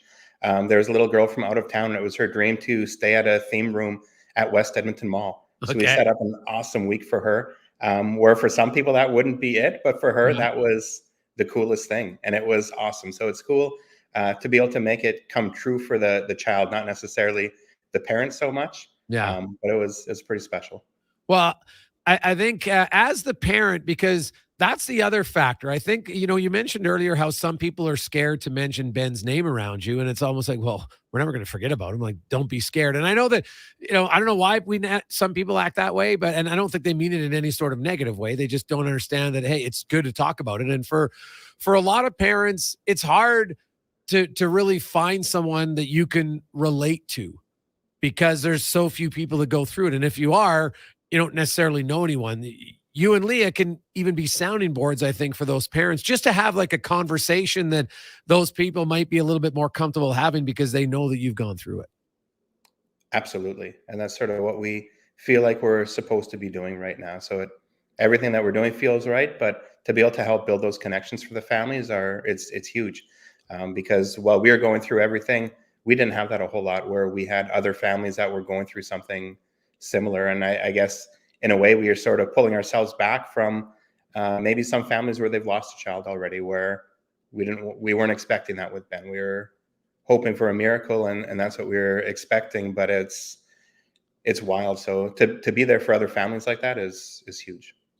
Mike, how are your two daughters doing? Sometimes maybe we forget about how challenging it can be for a sibling, especially when you're young and, your oldest daughter, a teenager, and man, teenagers in the best of times, that's a tough age. And never mention when you have, to lose your younger brother. How are they doing throughout all this? They're doing all right. They have their tough times with it too, obviously. Teenage years are tough, as we all know. We've all gone through it. But different things that our oldest daughter Dylan's doing is pretty special, where she'll bring some of the things with the foundation to the school and talk about Ben and try to help raise money with different events at the school, which is pretty cool. We're a close family. We talk about him all the time. Yeah. Obviously. And then his younger sister, Emmy, she's 5. She's in kindergarten this year. She talks about him all day, every day, just about what he would like or different things we used to do and jokes and stuff like that, where a lot of people think she's too young, she wouldn't get it, but she gets it more than most people do. It's just pretty cool. I couldn't imagine. I used to do, I did my show many years where we did it at the Stollery. And, I met so many families who went through some things that, man, you wouldn't wish on your worst enemies. Very, very similar stories to the Stelters and what you had to deal with in Ben. And there is one story this many years later still stuck out to me, how it was his, Dan was his name, and his lovely wife was Carol, and Carol was the one telling me the story. And she talked about how for him, he just, when their son was very sick and he'd been very sick really from birth, it hadn't been great, but he lived till he was 6. And the one thing that he had as a father-son bonding moment was they used to sit on the couch and his son would lay on his chest and they would watch the game. Right. Half the time his son would be sleeping, but it was just that comfort. Any parent, when you have your child sleep on your chest, it's his thing. And then she talked about how he couldn't enjoy the games anymore. He didn't like watching them. Is it hard for you because the Oilers were such a part of a connection with Ben, or does being around the Oilers remind you of Ben? How does it work for you? Reminds us of Ben. It was tough going back to Rogers Place the first time without him last year, obviously. But we know Ben would be mad if we weren't around them. He loved the Oilers a ton, obviously. And I think the other big thing that helps it be almost comforting in a way is realizing everything they did for Ben, it wasn't for show. It wasn't anything like that. These guys were his buddies, his friends. And just the way some people will come up to us and talk to us about Ben or what they miss about Ben or just make us feel like family still has been really nice. Where it would crush you as a parent if you ever thought something was just for show or anything like that. So they've been so good to us, and that's made it easier and easier to be around. Mike Stelter joins us, of course, father of Ben Stelter. They have the Ben Stelter Foundation. Next Tuesday is a big game for the Oilers on the ice, but just as big of a game off the ice as it's Hockey Fights Cancer Night. The 50-50 is all going towards the Ben Stelter Foundation. Mike had outlined they have so many cool things to do, something just as simple as creating experiences for young kids. And Mike talked about the one great example, a girl just spent a week. I'm here at West Edmonton Mall at the Fantasyland Hotel. God, I'm an adult. I like in those theme rooms, man. That could be loads of fun. And you and Leah, you guys really are, you're involved heavily in a lot of the decision-making. Mike, how do you find the time? You just went through 9 weeks of cancer treatment yourself. How do you find the time to do all this? I don't know. It feels like a lot going on right now, just with everything, processing still going, everything, and dealing with the loss of Ben, going through our own treatment and everything like that. Luckily, everything's been able to be done remotely. And then we've had so much help from Ashif Mauji and the Mauji family. They've been huge with setting up the Ben Stelter Foundation as well. And he's been a huge pillar to lean on, where he's been taking on a lot of the load to help with everything as well. But just his knowledge and expertise with setting up a foundation has been really, really good for us. We got a lot of texters wondering, do you have any insight on what can change to get the Oilers back on track? They said they're just waiting for me to get back home, and then they're going to start putting the wins together. So hopefully that happens. Yeah, hey man, that would be unbelievable. Oiler fans, hey, they love the Stelter family enough. That would take it to a whole new level if the wins will come when you return. You mentioned you're flying home, so they'll of course be home on Sunday for the Anaheim Ducks, and then Vegas on Tuesday, and then they're in Winnipeg, and then they're home I think until December 15th. Or something like that. Ben, what have you learned in the foundation, as you know where their money is? You said it's great now to kind of spend it, so to know where it goes. Is there a board, or is it just you and who's helping out? Who helps make the decisions? And I know you mentioned people can go to the Ben Stelter, BenStelterFoundation.com. That's the website for any of our listeners out there who know a family who are dealing with a child with cancer and are looking for some financial aid for certain equipment or maybe just an experience. But how do you kind of decide on who gets to make the decisions on that? Is it board or is it the Stelters? How does that work? No, a lot of the times been trying to get everything set up, get our charitable status approved through the CRA, which is quite the process on its own. We're happy to announce that we are approved now, which is awesome. We are working on setting up our board as well. So it's not just Leah and I. We have a few people on the board already, and we're still expanding. But we have people from different lawyers within the city, and also a doctor within the Stollery as well, is someone that's sitting on the board. So we get different angles looking at things. Like you said before, you think that Lee and myself have a good perspective on where families could use the help, and I agree with that. But it's nice to get different perspectives from outside as well, from someone such as a doctor at the hospital, who's also dealing with these families on a regular basis, or could direct us a little bit more in the research direction is huge too. So we're building out big in the proper way, which is good. When you look long term, where would you like the Ben Stelter Foundation to be in 5 years? In 5 years, we'd like it to be national, across Canada as well, where there's a lot of kids and a lot of families that need help. It doesn't necessarily have to be just in Edmonton, or we're helping families throughout Alberta as well right now, but to continue to grow out that way. We have an envision that we'd love it and be honored if it could ever be anywhere like the Terry Fox Foundation, where that one is obviously massive, but it's something that's spread across throughout Canada, where they're making a difference in a big way, and we want to make a difference in a big way to all Canadians as well. I think that's fantastic. And for your health, Ben, you rang the bell yesterday, so this is unbelievable timing to have you on the show today, the first day after you rang the bell, and now you're doing tests every 3 to 6 months. Physically, though, how do you feel overall? How exhausted are you? How do you get back to feeling normal if you can feel normal? Take us through maybe the next few weeks for Mike Stelter.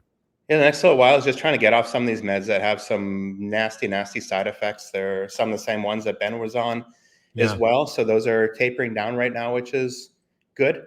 The doctors were surprised. They said, "How am I feeling?" And I'd go ahead and have a weekly check-in. I was like, "I'm getting more energy each week." I was pretty wiped out the first couple of weeks. And they're like, "That seems backwards," because usually people are like completely done by week 6 or 7. So I'm taking that and going with it. I'm feeling a bit better and better that way, but pain-wise, I'm feeling much better. I don't have a lot of side effects that they were worried about that I was going to get. Feeling a little exhausted right now, I won't lie, but the exhaustion should go away in the next couple of weeks here. So hopefully I'll be off all the medication soon and back to feeling normal and doing normal things. If you don't mind, what are some of the worst side effects that you get from this medication? It just deteriorates your muscles. So for a while, it was really hard getting up, walking around a whole lot, even to get from the hospital, like from the parking there up to the room for the treatment where I'd be going. My legs have just gone to nothing. So they're coming back now. I can walk a lot more, which is nice. One of the other nasty side effects is just the puffiness with everything, and bloating, and just changing how your body looks and feels for everything. So it's a cancer medications suck. They help with the pain, or they'll help with one thing, and then the side effects are almost worse than the cause they're treating. Mike, thanks so much for joining us, man, and for sharing your story. The text line is humming with so many people that just realize how. I just want to read a few of them. Hey guys, how inspiring is this? I get frustrated with the orders, but I bet Ben would still be cheering for them despite the record. What an amazing family. If the world had more people like the Stelters, it would be a much better place. Hard not to get emotional listening to Mike. Thanks for having him on. That one comes from Jason. Guys, we really appreciate Mike. I hope he knows how he is a beacon of hope for us at a dark time for Oilers fans, and it really puts life into perspective. So thanks for having him on. And we got a lot more texts similar to that. And so I know you joked off the top that you were let down. I can tell you, man, you weren't by any stretch of the imagination. I love sports, but real life is much more important. And I think it's good to have a perspective. And it's good to see that even when some of the worst things you can imagine can happen, that, people still go strong. The strength that you and Leah have showed publicly, and your two daughters Dylan and Emma is, to me, outstanding. So I hope the entire Stelter family is proud. And I think it's, Ben would be ultra proud, not only of how you guys have acted through all of it, but what you're doing in his name with the Ben Stelter Foundation. You're going to help out so many others. That is one of the greatest gifts you can give, is just hope to other people. Thanks, Jason. I really appreciate that. Well, thanks, man. I look forward to seeing you back in town. And I know Oiler fans, they're like, oh, my God, if the Oilers win because Mike's back in town, that's the greatest thing ever. So hopefully you're right on that. We appreciate your time. All right. Thanks a lot. Have a good one. You bet. That is Mike Stelter. And who is it Wednesday? And honestly, when we planned to have Mike in, I did not know. Like, I saw yesterday, like, I knew he was in Philadelphia, and we wanted to get him on before the game next Tuesday. Right. That was the reason why we wanted him on this Wednesday. It's because, of course, the next Tuesday is the game, and all the 50-50. By the way, you don't have to go to the game to buy your ticket, but the Hockey Fights Cancer game is Tuesday, November 28th against Vegas. And I love what the Ben Stelter Foundation is doing. Like, a simple thing of just giving experiences to kids, because as Mike pointed out there, as a parent, you always want to have hope that there's going to be a miracle. Right? You have to think that way. You don't want to give up, and you don't want to think of the worst case scenario, which of course would be to lose the life of your child. And to give them those moments, a simple one as just spending a few nights in a theme room at Fantasyland. And I love that they have things for the parents and the family, because I think as much as it's difficult for the young child, like, just the stress of parents, where, you know what, you give up everything for your kids. You would. And you know what, a lot of times, you know what, you don't have any money coming in. And so, I love Ben's honesty. Like, they were lucky because, they got a lot of help, but a lot of people don't get help. And that's what the Ben Stelter Foundation does. So if you know anybody out there helping children fight glioblastoma and other cancers, you can go to benstelterfoundation.com. And you can apply to get help. Or if you want to help the Ben Stelter Foundation, right? There's where you can do it. You can donate to the fund. You can start your own fundraiser. You can sign up to volunteer. If you just even have ideas that you think would be good for fundraisers, they have all of these things that you can go to right there. So I think it's pretty cool. And so just remember that for next Tuesday leading up to it. It's in connection with Ben Stelter, and it's going to help out a lot of kids, man. A lot of kids. And what about the fact that Mike and his wife, Leah, have been doing all of this while Mike has been in cancer treatment for the last 9 weeks? It's inspiring, really inspiring. It's great to see. So we thank him and thank Kevin at the Oilers Community Foundation for helping set that up interview with Mike. We'll take a quick break, and we'll return to the Jason Gregor Show on Sports 1440 live on Oilers Nation YouTube. Rodeo clowning felt like an exciting opportunity. Boy, was I ever wrong. The bulls. So predictable. But you know what's exciting and unpredictable? PlayAlberta.ca. I can bet on any sports game, play online casino games anytime, and buy lottery tickets anywhere. PlayAlberta.ca. Go all in on excitement. Sign up today and get over $100 in welcome bonuses. Remember, if you gamble, use your game sense. Building or renovating, you want to work with someone who sees and understands your vision. BIE Engineering is a family-owned, experienced structural engineering consulting firm serving commercial and residential clients in Edmonton and surrounding area. Homeowner or large company, they'll work with you to help see your ideas through. BIE Engineering can help prevent problems, deliver solutions, and minimize your risk. BIE Engineering. Request a quote for your project today. Visit BIEENG.com.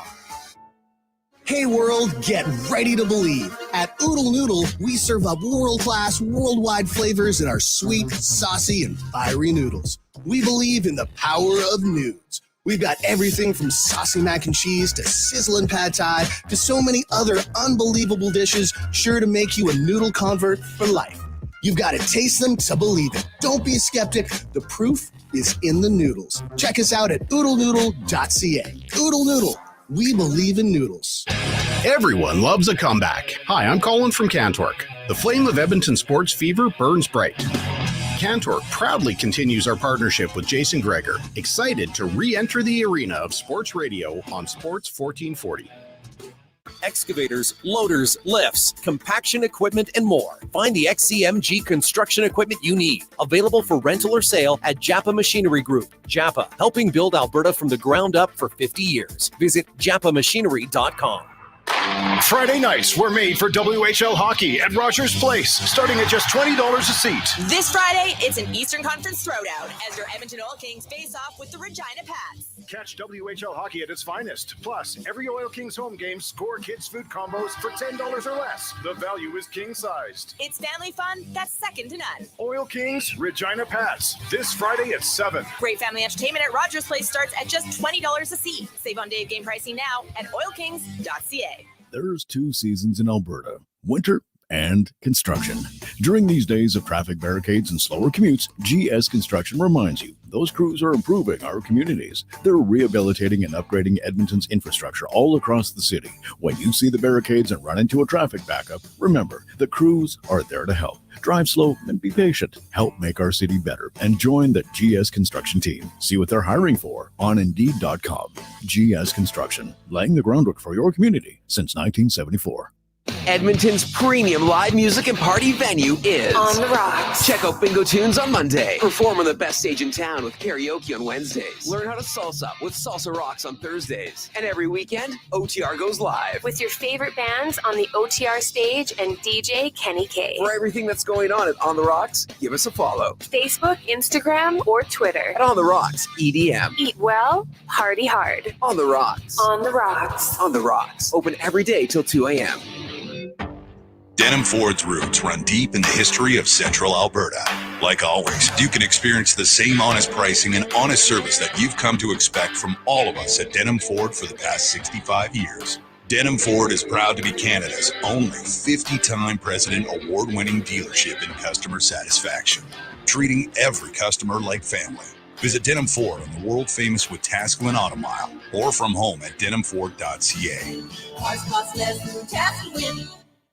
Your furnace is broken. Legacy Heating and Cooling will give it a good talking to and make it smarten its act up right now. Call Legacy. Call Legacy. If your furnace is disobedient and refuses to heat, Call Legacy. Call Legacy.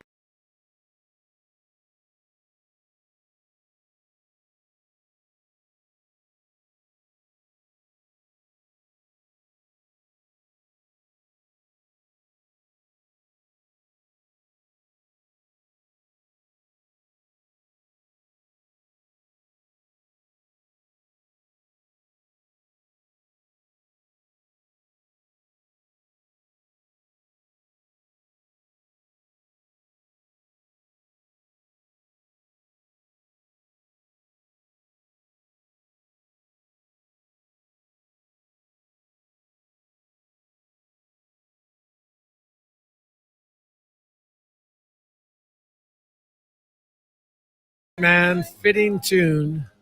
Khan's always on the right songs. I love it. Welcome back to the Jason Gregor Show on Sports 1440 live on Oilers Nation YouTube. Hey, Gregs, I have kids age 3, 20 months, and a newborn. I firmly believe life is what you make of it. However, the one thing that seems unfair in life is kids who get cancer or other sicknesses. This interview is amazing. Good work from a teary-eyed farmer. Well, hey, man. Well said. First of all, 3-year-old, 20-month-old, and newborn. Oof, you and your wife. I love the farmers. They're all into hard work. Nice, but it is very true. And you know what? I'm happy that we were able to have Mike on, and I love that he's vulnerable and always shares their story. And I think it's inspiring to others. And what the Ben Stelter Foundation is doing to help other kids and other families deal with just the horror of a cancer diagnosis for your young child is utterly amazing. It's that easily could have been a Positive Friday guest for sure, but nothing like a Who Is It Wednesday guest. And look forward to seeing Mike and Leah, and I hope that they're doing well. I love that Mike's older sister is raising money in his name. Man, that's, you think about it as a parent, you want your kids to excel at stuff, but man, you just want your kids to be a good person. At the end of the day, that's like the best gift they can give you. And man, that would have Mike popping the buttons off of his shirt. I would think you're just so proud. So that's fantastic. Now, we'll get to lots more of your texts on that subject in a second. But first, we're going to get to the footy report brought to you by Legacy Heating and Cooling, home of the no payments, no interest for 1 full year on your furnace or even AC if you're thinking about it, but probably furnace this time of year. Go to legacyheating.ca as Ben Steiner joins us on just a gut-wrenching loss yesterday for Canada. Now, they can still get to the Copa Americas. That's good in a one-off. But last night, they would have punched their ticket. It would have been a much easier trip, and they should have. But Ben, as you watch that game and maybe rewatched it again, what was your major takeaway, and how, after dominating as well as they did in the first half, to just completely fall apart in the second half? Yeah, I mean, that game could have gone a lot better for Canada. They played really to their potential in that first half. For a while there, it looked like the Canada that somebody watched and fell in love with was back, was ready to compete again. And, I was writing on the game, and I had 600 words on Canada being back and that team again. But that all fell apart really quickly. Unprofessionalism, a lot of, they just couldn't see it out, maybe a little bit too cocky in the way that they approached the last moments of the game. And it all fell apart within a quarter of an hour, really. Yeah, it was crazy. Was there any tactical change that you noticed? I did notice that the Jamaicans focused a little bit more on shutting down in defensive midfield because they shifted one of their center backs to play in a bit more of a defensive midfield role, and that completely neutralized what Jonathan David had been doing for the Canadians in the first half. David had taken on a little bit more of a number 10 role, a playmaker role in that team. And he was pulling strings and creating space in that first half. Estacio had dropped back a little to create space for David and then produce more opportunities for Ishmael Kone to work his stuff on the ball and Kyle Larin to get chances on goal. But once they shifted into a little bit more of a defensive midfield shape for Jamaica, that magic was gone and Canada couldn't find it back. And the coaching wasn't there to work around it. Mauro Biello couldn't coach his way out of the problem. What did you make of the 3 substitutions? Was it the right decision because you had the lead at that time? It was that 78th minute, I think it was? 75th minute. A triple sub, taking out Tejan Buchanan, Ishmael Kone, and Kyle Larin. 3 players that are pillars of the Canadian team and 3 players that are going to be pillars of the Canadian team moving forward. I think it's pretty blatantly the wrong decision, to be honest. Okay. The substitutions came too late. Canada had lost control of the game around the 50th minute or so. And that's when changes should have happened. That's when you could recognize that Jamaica had figured Canada out and had the momentum going their way. And Canada failed to adjust to that. And the changes came too late. By the time the changes came, it was already, Jamaica had a couple of goals. They had the momentum, and you send in 3 players that have been in poor form with MLS clubs as well. It wasn't the change that was needed. And then you could see and tell that the Canadian team was scrambling. Liam Miller comes in. Jason Russell-Rogue comes in. They're scrambling to get any attack they possibly had, but there's just not that depth of difference maker because those difference makers had already been taken off the pitch. Yeah, and I agree with you. I thought it was a little surprising, especially the timing of it. It seemed kind of late, and then it was like, well, what are you doing? There's only 12 minutes left. Why do it now? And then it's almost like, okay, now we're just going to sit back. I hate sitting back in any sport. I've never understood that philosophy. I would never buy into it. I don't believe it. Like you're leading, and even though they hadn't played great, they were still leading it. Why you do it? So I've never kind of understood it. Now I know this doesn't. It's a tough loss for Canada. Maybe it's one they learn from, but now they have basically it's a one-off chance, correct, against TNT. Yeah, it's a one-off chance against Trinidad and Tobago in Frisco, Texas. So not really a home advantage for either side. It's an area that Canada has played in a ton in the past. It hasn't necessarily been friendly to Canada in the past, but I don't think you can chalk it up to that much. At the end of the day, it's the Trinidad and Tobago side that Canada should beat, but that was also the Jamaica side that Canada should beat. Is TNT an easier test for Canada? Yeah, it's going to be easier to beat TNT, but I wouldn't say it's a guarantee at this point, considering the test that that nation has given to the U.S. men's national team, Yeah. who is a lot more stable at this point, leaps and bounds ahead of Canada. And the U.S. even had trouble in the Nations League quarterfinal. TNT got under their skin. Serginho Dest made a silly decision. He booted the ball into the crowd and got a red card, pushed away by his teammates calling him unprofessional. It's going to be an aggravating game for Canada. I would not be surprised to see TNT get through that, or maybe, a close call for Canada, 1-0, 2-1 fixing. When's the date and where's the location of that? That'll be in Frisco, Texas on, if I have it right off the top of my head, March 24th, but it is in March. So March 24th. So basically a neutral site game, essentially. It's a neutral site game. It'll happen at the same time that Canada could have been playing in the Nations League finals and trying to play their way to a trophy with some of the best in CONCACAF, but instead they sort of have to go to a repechage tournament of sorts and make the Copa America through that realm. And making the Copa America is critical because those are competitive games in tough atmospheres against the best teams in the world. Yeah, and Copa America is in May or June? Copa America will be in June, similar to sort of how a regular World Cup would be. Okay. And you get it. How many teams are in Copa? Copa America is going to be interesting this time. It's going to be the 10 South American teams that always compete, and then it's going to be 6 CONCACAF teams. Okay, so as well. So it might be a little bit of a tease at a potential merger between the two confederations, which has been talked about. But I don't think that would be great news for Canada if you're regularly taking on the likes of Argentina and Brazil. Now, if they merged, would they just have more entries to the World Cup? What would be because I was thinking, geez, this might be better for Canada because they get to play those nations more often. Eventually they might get better.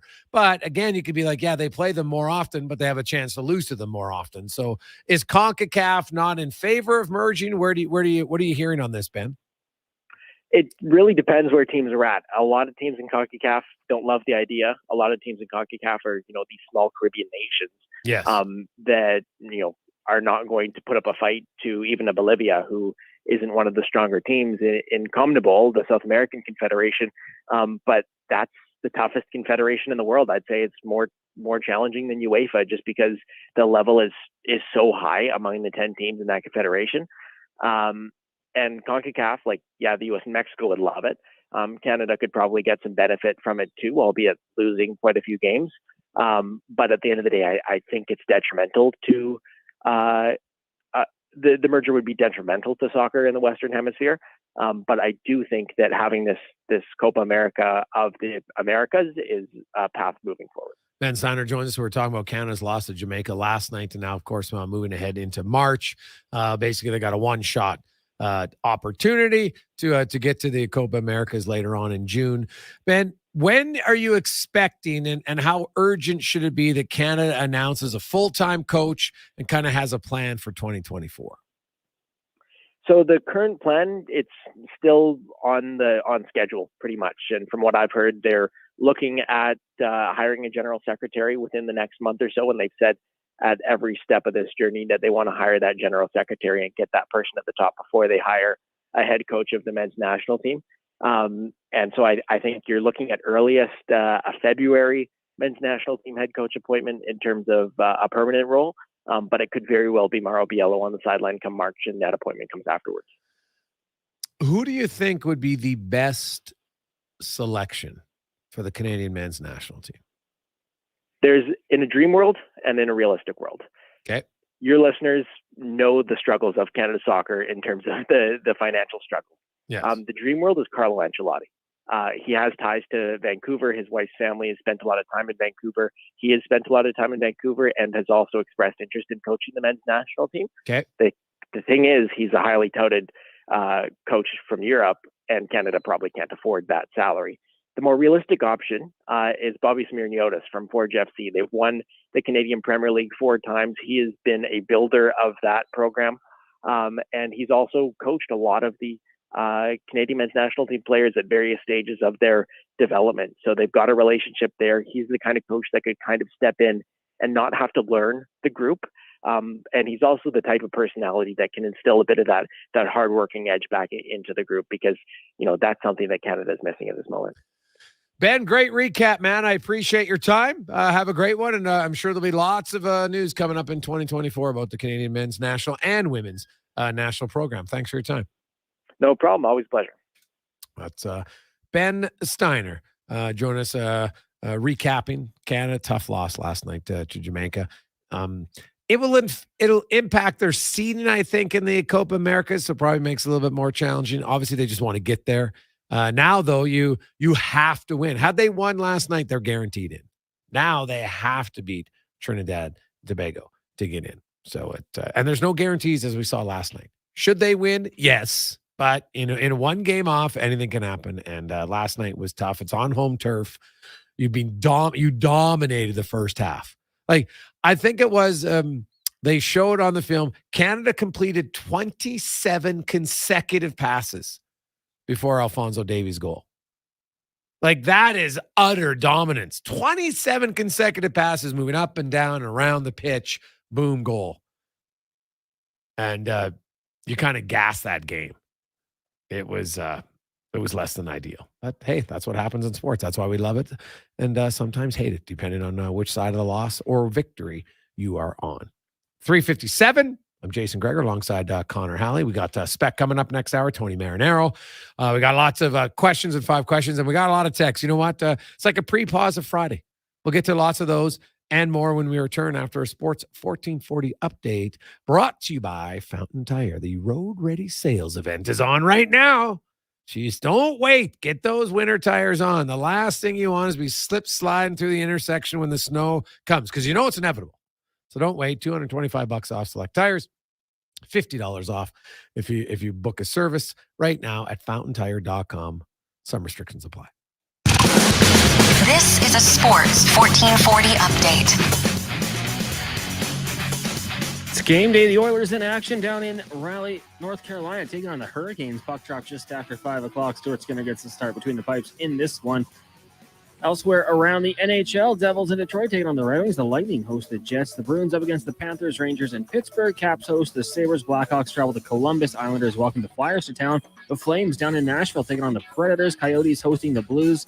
Vegas travels to Dallas. Avalanche up against the Canucks. The Canadians in Anaheim, and the Kraken take on the 3-14-1 San Jose Sharks. In the association, the Raptors in action for the second consecutive night, looking to pick up a win in Indiana, taking on the Pacers. That'll get going at 5:30. You've also got the Wizards in Charlotte, Magic up against the Nuggets, the Nets in Atlanta, the Bucks taking on the Celtics, Rockets host the Grizz, 76ers in Minnesota, Suns take on the Warriors, Jazz in Portland, and the Mavericks up against the LA Lakers. The Oil Kings are in action down at Rogers Place tonight, taking on the Brandon Wheat Kings. That one gets going at 7 o'clock. Elsewhere, Lethbridge is in Kamloops, and Medicine Hat will host Regina. And in the AJ, 2 games on the schedule. Black Falls in Bonnieville, and Whiteport taking on Grand Prairie. Coming up in hour 3 of the Jason Gregor Show, we'll be joined by Mark Spector of Rogers Sportsnet and Ask 5 Questions. I'm Connor Halley. This has been a Sports 1440 update. Sports 1440, a Stingray radio station. CKJR broadcasts from West Edmonton Mall and Wetaskiwin. Download the free Stingray music app and listen wherever you go. A premier hockey solution with a clear path for long-term development is proud to be entering its 7th season of independent borderless hockey, featuring provincial and cross-province competition with showcase style, regular season gameplay, and a strong commitment to individual skill development. It's an attractive option for those seeking family life balance. The Hockey Super League offers opportunities for both male and female athletes, born between 2011 and 2016. Visit hockeysuperleague.com for more information. Hey everyone, it's Kelly here from United Sport and Cycle. United's annual Black Friday sale is on now. Save up to 60% off throughout the store on great gift ideas for the sports fan on your list. United Sport and Cycle, your Santa's workshop for over 95 years. At The Brick, we're not just proud of this city and its rich sports history. We're proud partners of it. The Brick started right here in Edmonton over 50 years ago. And when we're not cheering on the Oilers and Oil Kings live at the game, or the Edmonton Elks under the bright stadium lights, we're in our stores, providing everything you need to cheer them on in your home. The Brick, supporting Edmonton sports teams and fans since 1971, saving you more. What's better than getting a delicious McMuffin and a medium premium roast coffee? getting a delicious McMuffin and a medium premium roast coffee for only $4 plus tax. It's your favorite McDonald's breakfast for less. What's better than that? For a limited time at participating McDonald's in Canada, prices exclude delivery. Christensen Communities, the name in active adult living. Enjoy retirement living without compromise. At Christensen, we understand that each lifestyle is unique. We are committed to providing choice through optional dining, personal services, recreation programs, and care plans to suit your current and future needs. Enjoy maintenance-free living and build new friendships in a safe, independent community. Large suites with full kitchens and in-suite laundry, on-site amenities, and so much more. Find out more today about our communities across the province at cdlhomes.com. A full-service provider of heavy haul transportation and rigging at the highest level. Next Gen Transportation. We're developing new and innovative ways to transport oversized and overweight equipment to remote and challenging locations. Our Next Gen team leads with a wealth of experience and expertise. But most importantly, we put safety first, so everyone gets home safely. We also take great pride in supporting our local community programs and teams. Good luck to everyone this season and in the year ahead. Visit nextgentransportation.com. At Toyota, we build quality vehicles with you in mind. I mean, it's not like we're always thinking about you. We're not obsessed or anything. We just know you value your 9 to 5 as much as your 5 to 9. And with the reliable RAV4 always ready to roll, you're capable of making the most of both. It's time to make every moment count. It's time at Toyota. Lease a 2024 RAV4 LE all-wheel drive from $95 weekly for 64 months at 7.29% APR with $3,499 down. Visit shoptoyota.ca or your local Prairie Toyota dealer today. FYI, still thinking about you. Does anyone buy an RV in the fall? I mean, why would you go to all the trouble to find just the right one when you can't enjoy it until the spring? Only someone like Rick Showers from Noble RV would know.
Greatest intros. Whoa.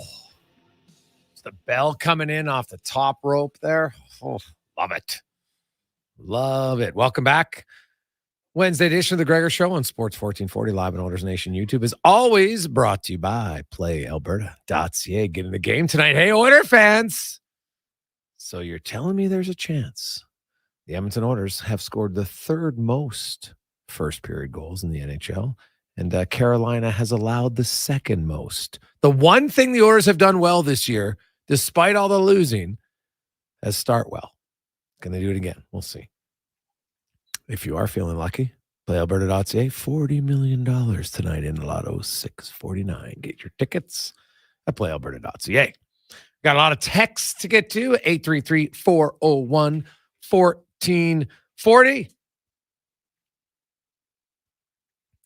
Hey, guys, we all miss Ben, one of the biggest Oiler fans out there. Congrats on Mike's wonderful news. Screw cancer.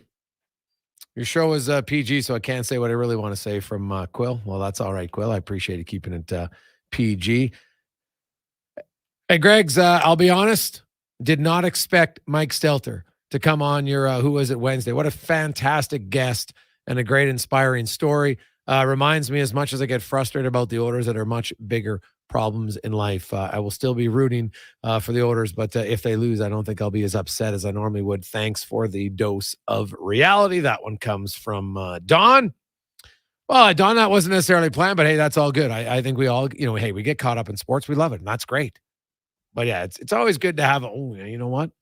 The Oilers lose, but that's nothing compared to the loss of the Stelters and all the other families out there who have a son or daughter, mom or dad right now who's dealing with it. We talked about it on last Friday's show. Former member of the Rush, former broadcast partner of mine, Johnny Maurice, 39 years of age, passed away. Leaves a lovely wife, Jamie, 2 young kids. He had colorectal cancer. Got it at 36. Battled for 4 years. So yeah, cancer sucks. We all know it, and a lot of different forms. And you know what? It's always a good reminder. And so that's what we try to do on the show. Hey, we like to have it light sometimes. We have a lot of zany comments that make you probably shake your head, probably laugh a few times. But I think it's important to have those real conversations as well. So I thank Mike for coming on and sharing and kind of give us an update on how he's doing.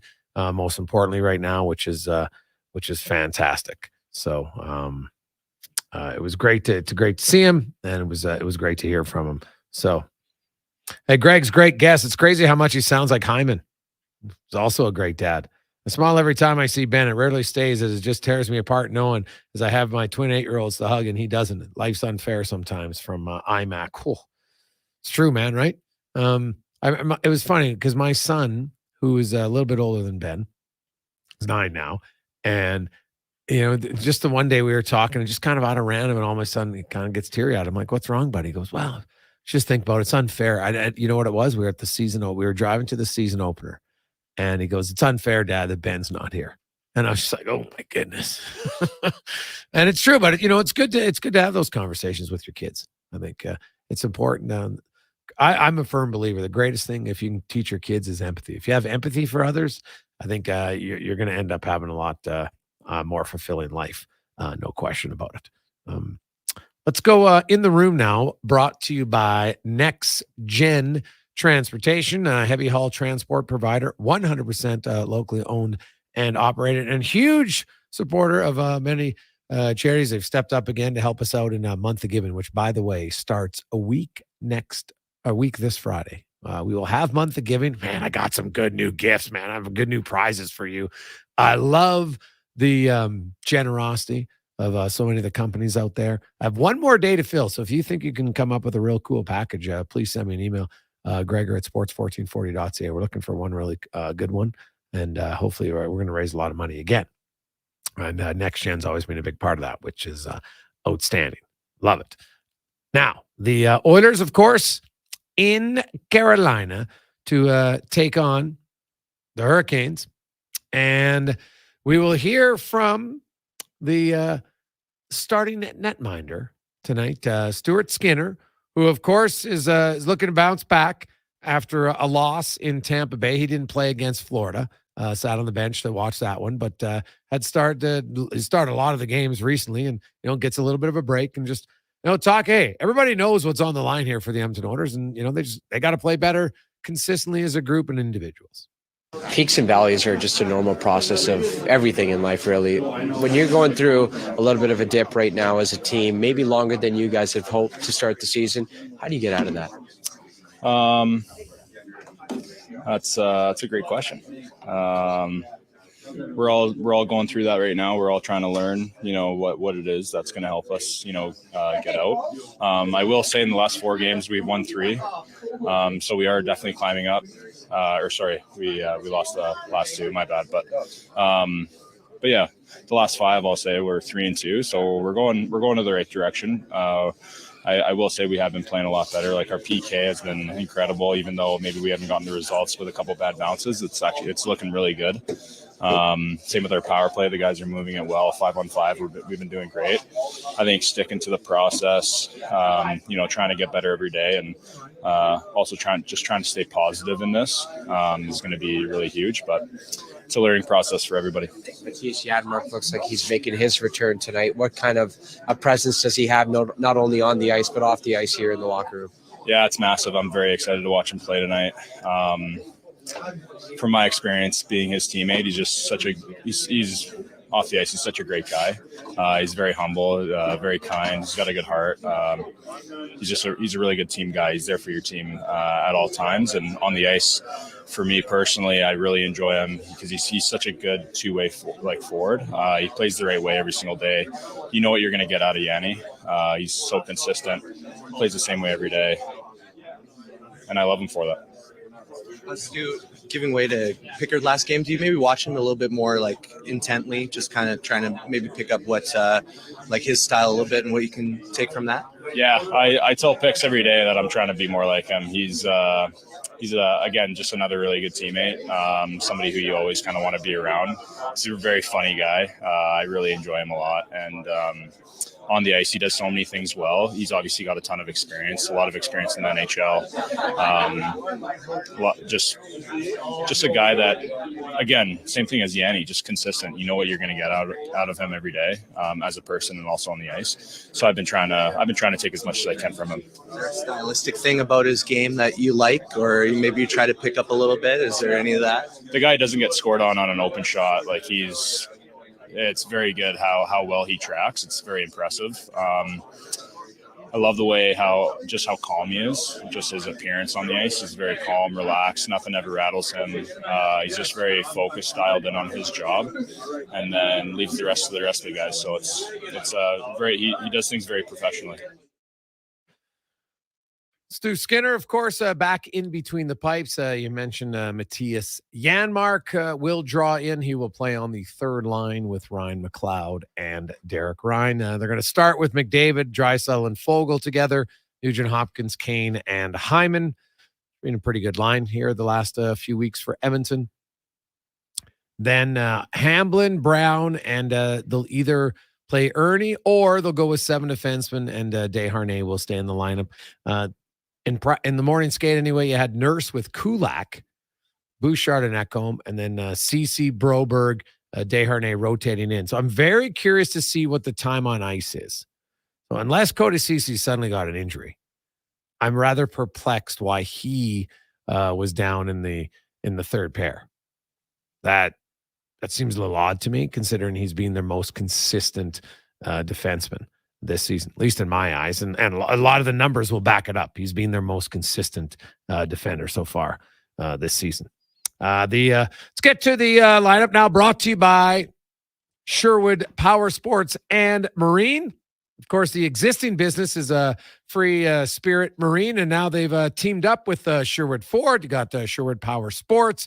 It's a state-of-the-art facility. It's got 91,000-liter test pool. They can service boats in, drive through your boat. You get to test it in there. Also, they're selling fishing boats, pontoon boats, and more. Check it out, Sherwood Power Sport and Marine. And we mentioned the Oilers lineup. Well, the Carolina Hurricanes. It's a pretty deep team. They will have Antti Ranta starting in goal tonight, as Anderson is still injured. Up front, Aho with Seth Jarvis and Teuvo Teravainen. Teuvo Teravainen, 9 goals already on the season for him. Seth Jarvis being pretty hot as of late. Netjes, Svechnikov, and Kotkaniemi, their Euro line, will be their second line. Jordan Stahl, Jordan Martinook, and Jesper Fast, right? J Cubed. Is that what they call their line? If not, they should. Jack Drury, Stefan Nosen, Michael Bunting on the fourth line in Carolina right now. Kind of shows you the depth that they have. Back end, Slavin and Burns. Pesci plays with Brady Shea. And then Dmitry Orlov is in the third pair with Jalen Chatfield. My goodness, like, they are deep.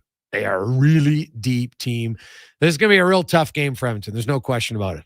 Honestly, I think the only way maybe to beat Carolina is the Oilers' top-end guys got to really dominate, because Carolina doesn't have elite forwards that can match McDavid and Draisaitl. But they got a lot of depth. They got goaltending. They got defense. They got it all. So this, to me, might be one of those games where Connor McDavid in Florida, to me, looked like the Connor McDavid of old.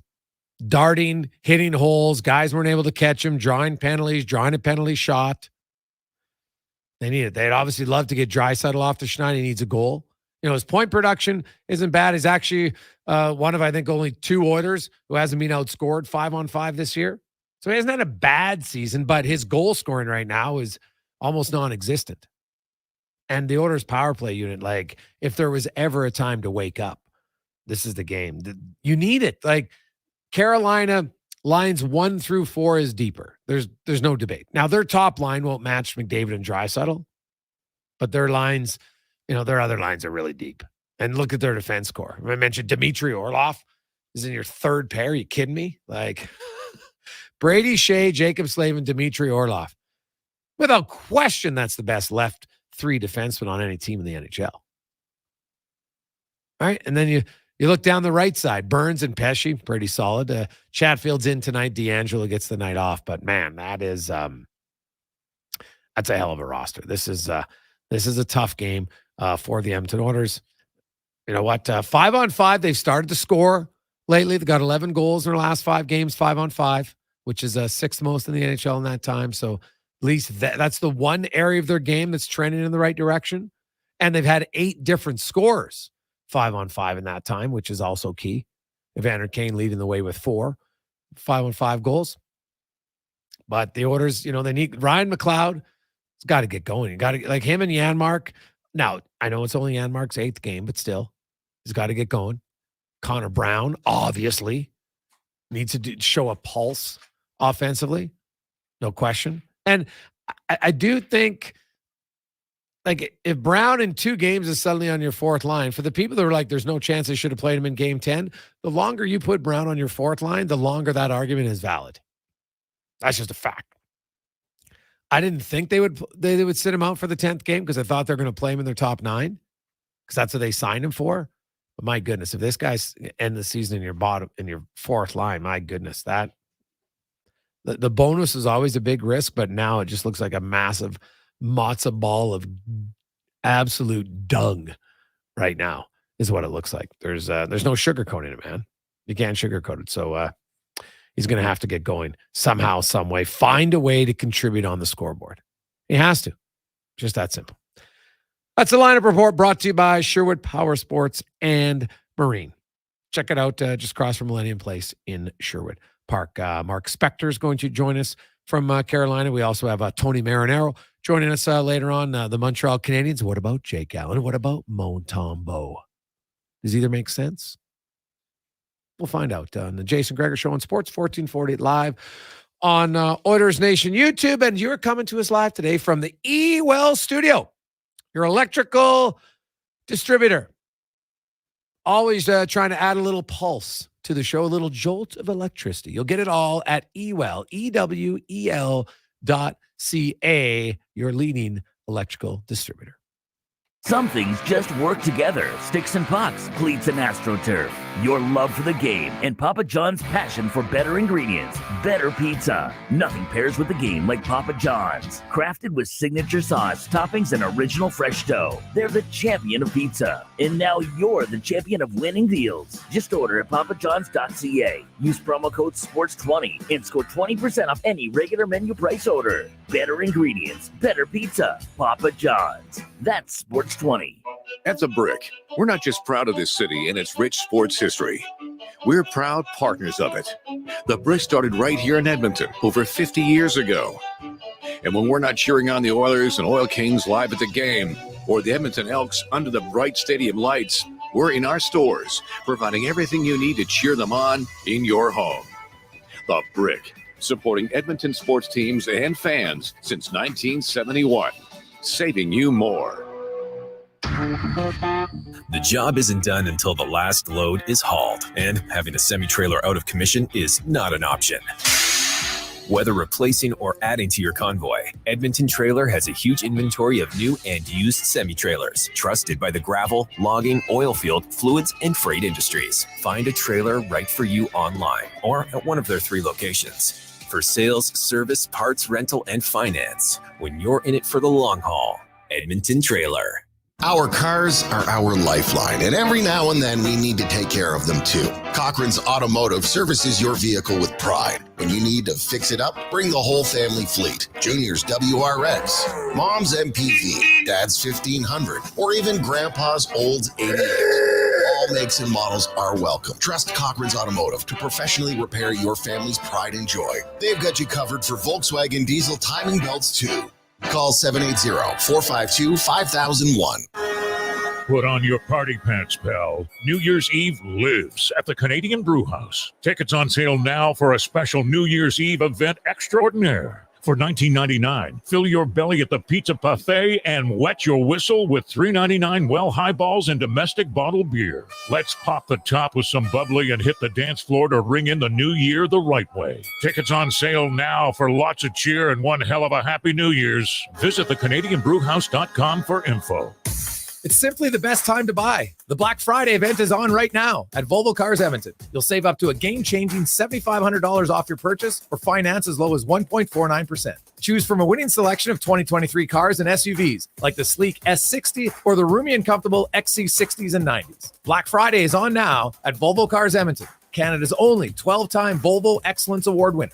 Visit 1205 101st Street Southwest or chat online at volvocarsedmonton.com. Being on this road together means saving twice during the Fountain Tire Road Ready sales event. Save up to $225 on a set of 4 select tires. Plus, get a bonus $50 off any service until December 16th. Book your appointment at fountaintire.com. Restrictions apply. Financing available. Ugh, fine print. Is your school, charity, or community group looking for support with a capital project? Maybe Vision Credit Union can lend a helping hand. Vision is proud to offer helping hand grants of up to $10,000 to qualifying organizations for capital projects that benefit our branch communities. Apply by January 30th, 2024 for a chance to qualify. Helping hand grants of up to $10,000 from Vision Credit Union. Learn more at whatsyourshare.ca. Ho, ho, ho, how low can they go? This holiday season at Buy Low Foods, they go way low. Save big when buying more of select products at Buy Low Foods. Enjoy the classic taste of the holidays at Tim's with the new non-alcoholic Bailey's flavored holiday menu. Whether you're hanging holiday lights or driving up to your folks, you can enjoy your Tim's and Bailey's anytime, anywhere at participating restaurants in Canada.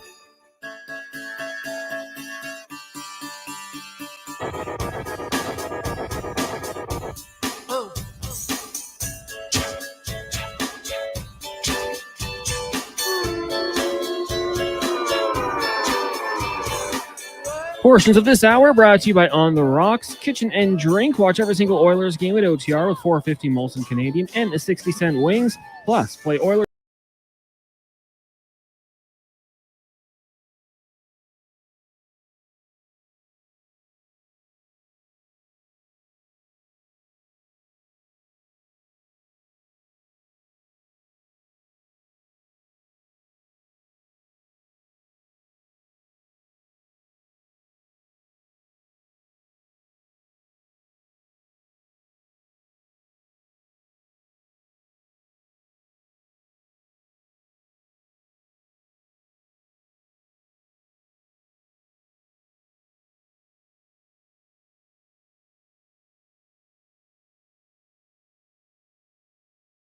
.423, welcome back.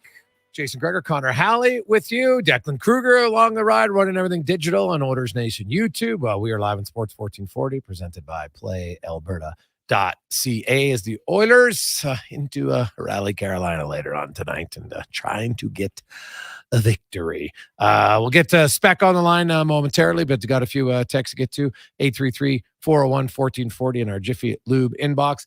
Hey, boys, do you think they might be showcasing Fogle and Kulak for a trade from Stu?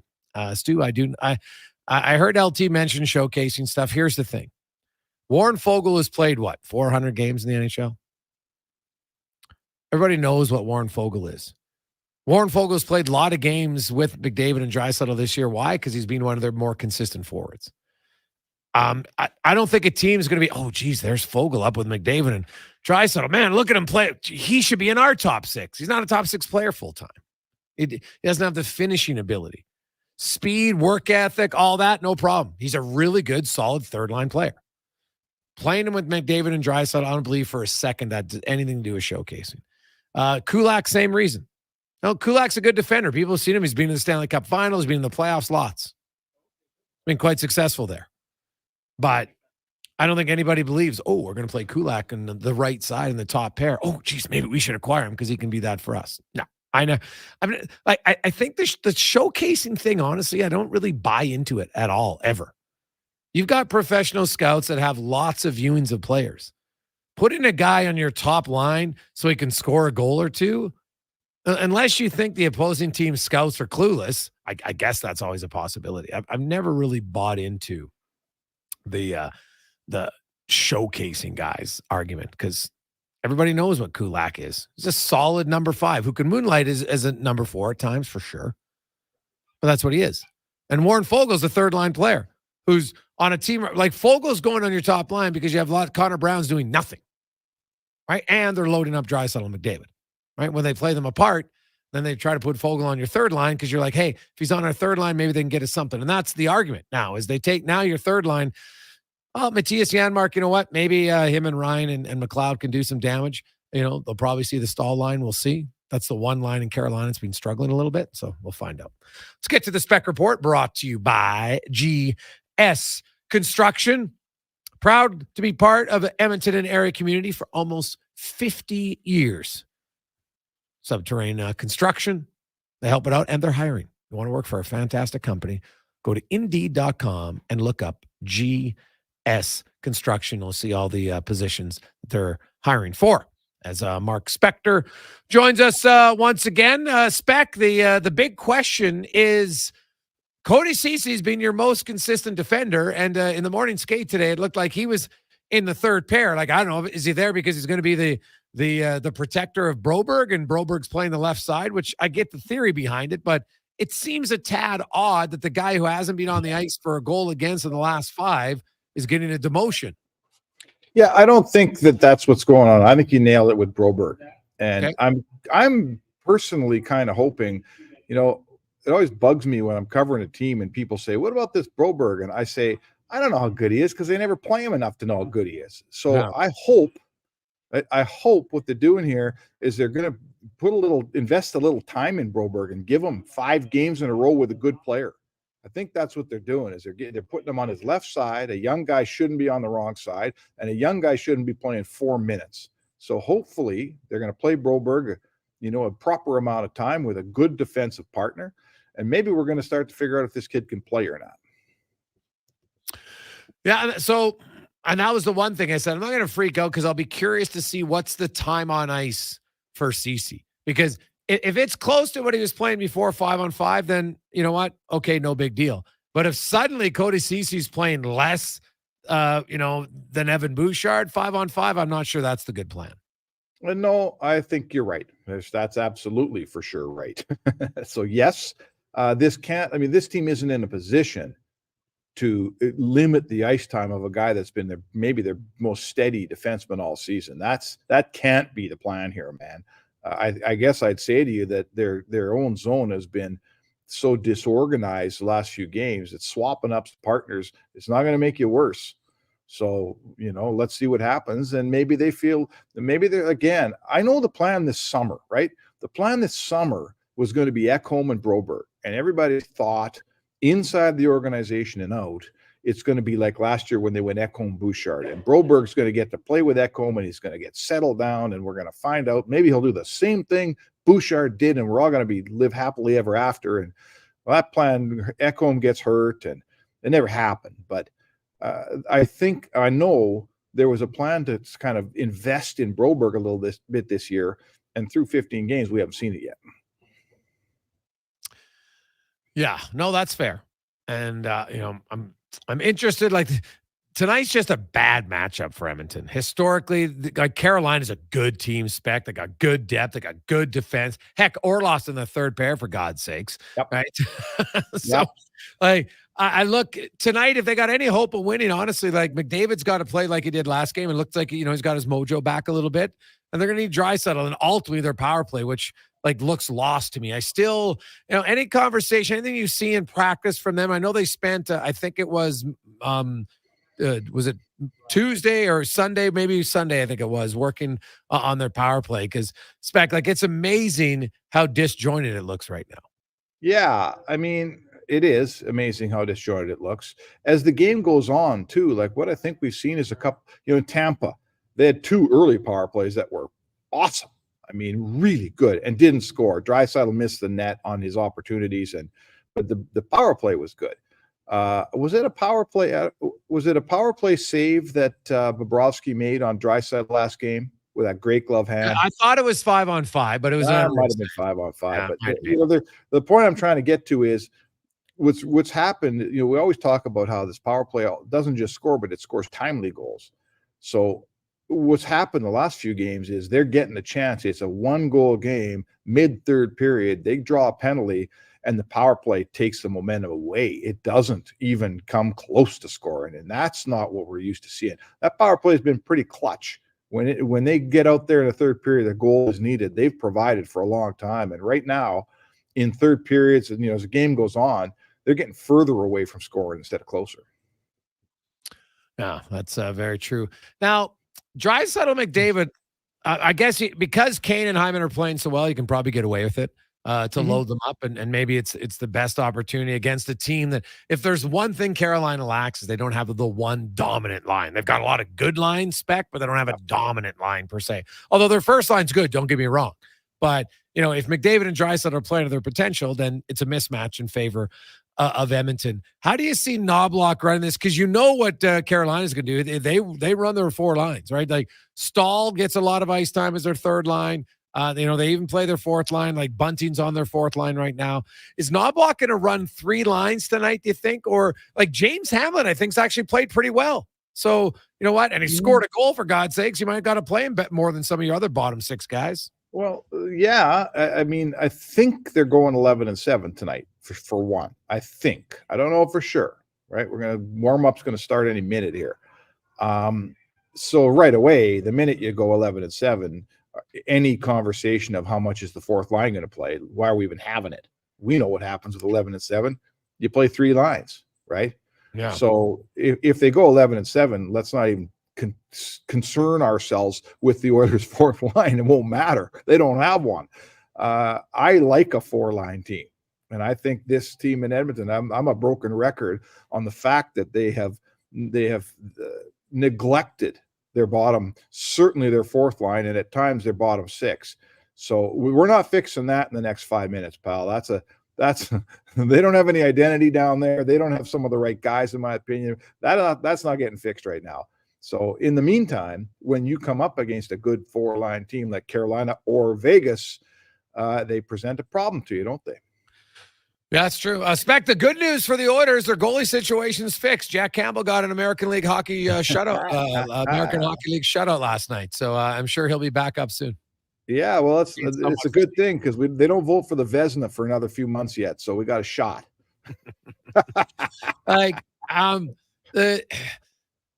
How long can they wait to make a decision in your eyes? Like, I'm not saying they're not trying, but you got to try harder, don't you? Okay. Here's my analogy, Jay. Give me a 30 seconds on this. Sure, I'll give you 2 minutes, buddy. I don't need all that. But when they acquired Jack Campbell, remember this, folks. Koskinen and Mike Smith, who everyone was fed up with, certainly the numbers and the salary, those guys were done. So Kenny Holland goes into his summer. He's got Stuart Skinner and nobody. And Stuart Skinner was just a rookie. So he had tons of pressure to get a goalie. And they didn't get a Husso. Detroit got him. Kemper wasn't coming here. So the only guy left out there as a free agent that was, if any pedigree, was Jack Campbell. And everyone said, man, you can't come back without a goalie. You got to get a goalie on July 1st. If you don't, you can't win next year without a goalie. So what can Holland do? He went out and got a goalie. He got the only guy available. I doubt he was that sure on Jack Campbell because no one else was. And look where we're at. So for all those folks saying, trade for a goalie tomorrow, no matter what the price is. Remember what happened the last time they signed a goalie, no matter what the price was, right? Didn't go so good. So sure, do they need a goalie? You're damn right they need a goalie. Should they just take the next offer that's open before Wednesday at midnight? Last time they did that, how'd that go for you? Yeah, that's fair. Unfortunately, even though Jack Campbell was available, it didn't mean you had to give him five times five. Sure, right? fair, That's the point. Sure.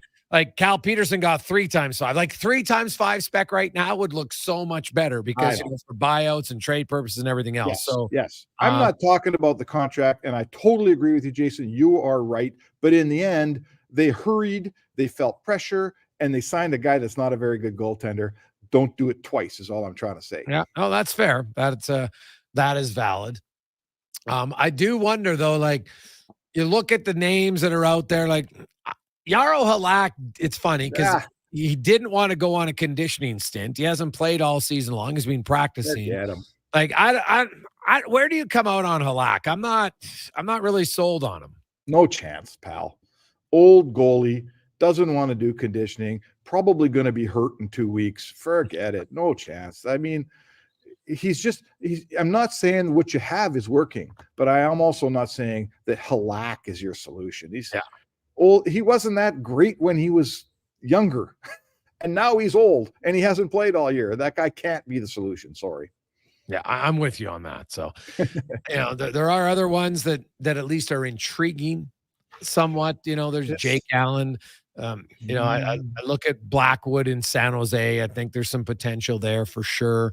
The cost is probably going to be a lot, especially if it includes Jack Campbell, which it probably has to if you're the Edmonton Oilers.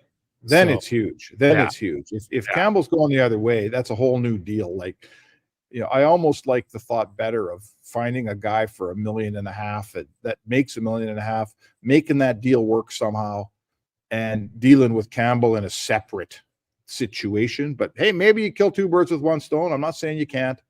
But I guess I'd say to you, Jay, if we're taking an unknown, give me a bit of an unknown like Blackwood or Montembeau or someone like that. Don't give me an unknown like Halak, because he's not an unknown.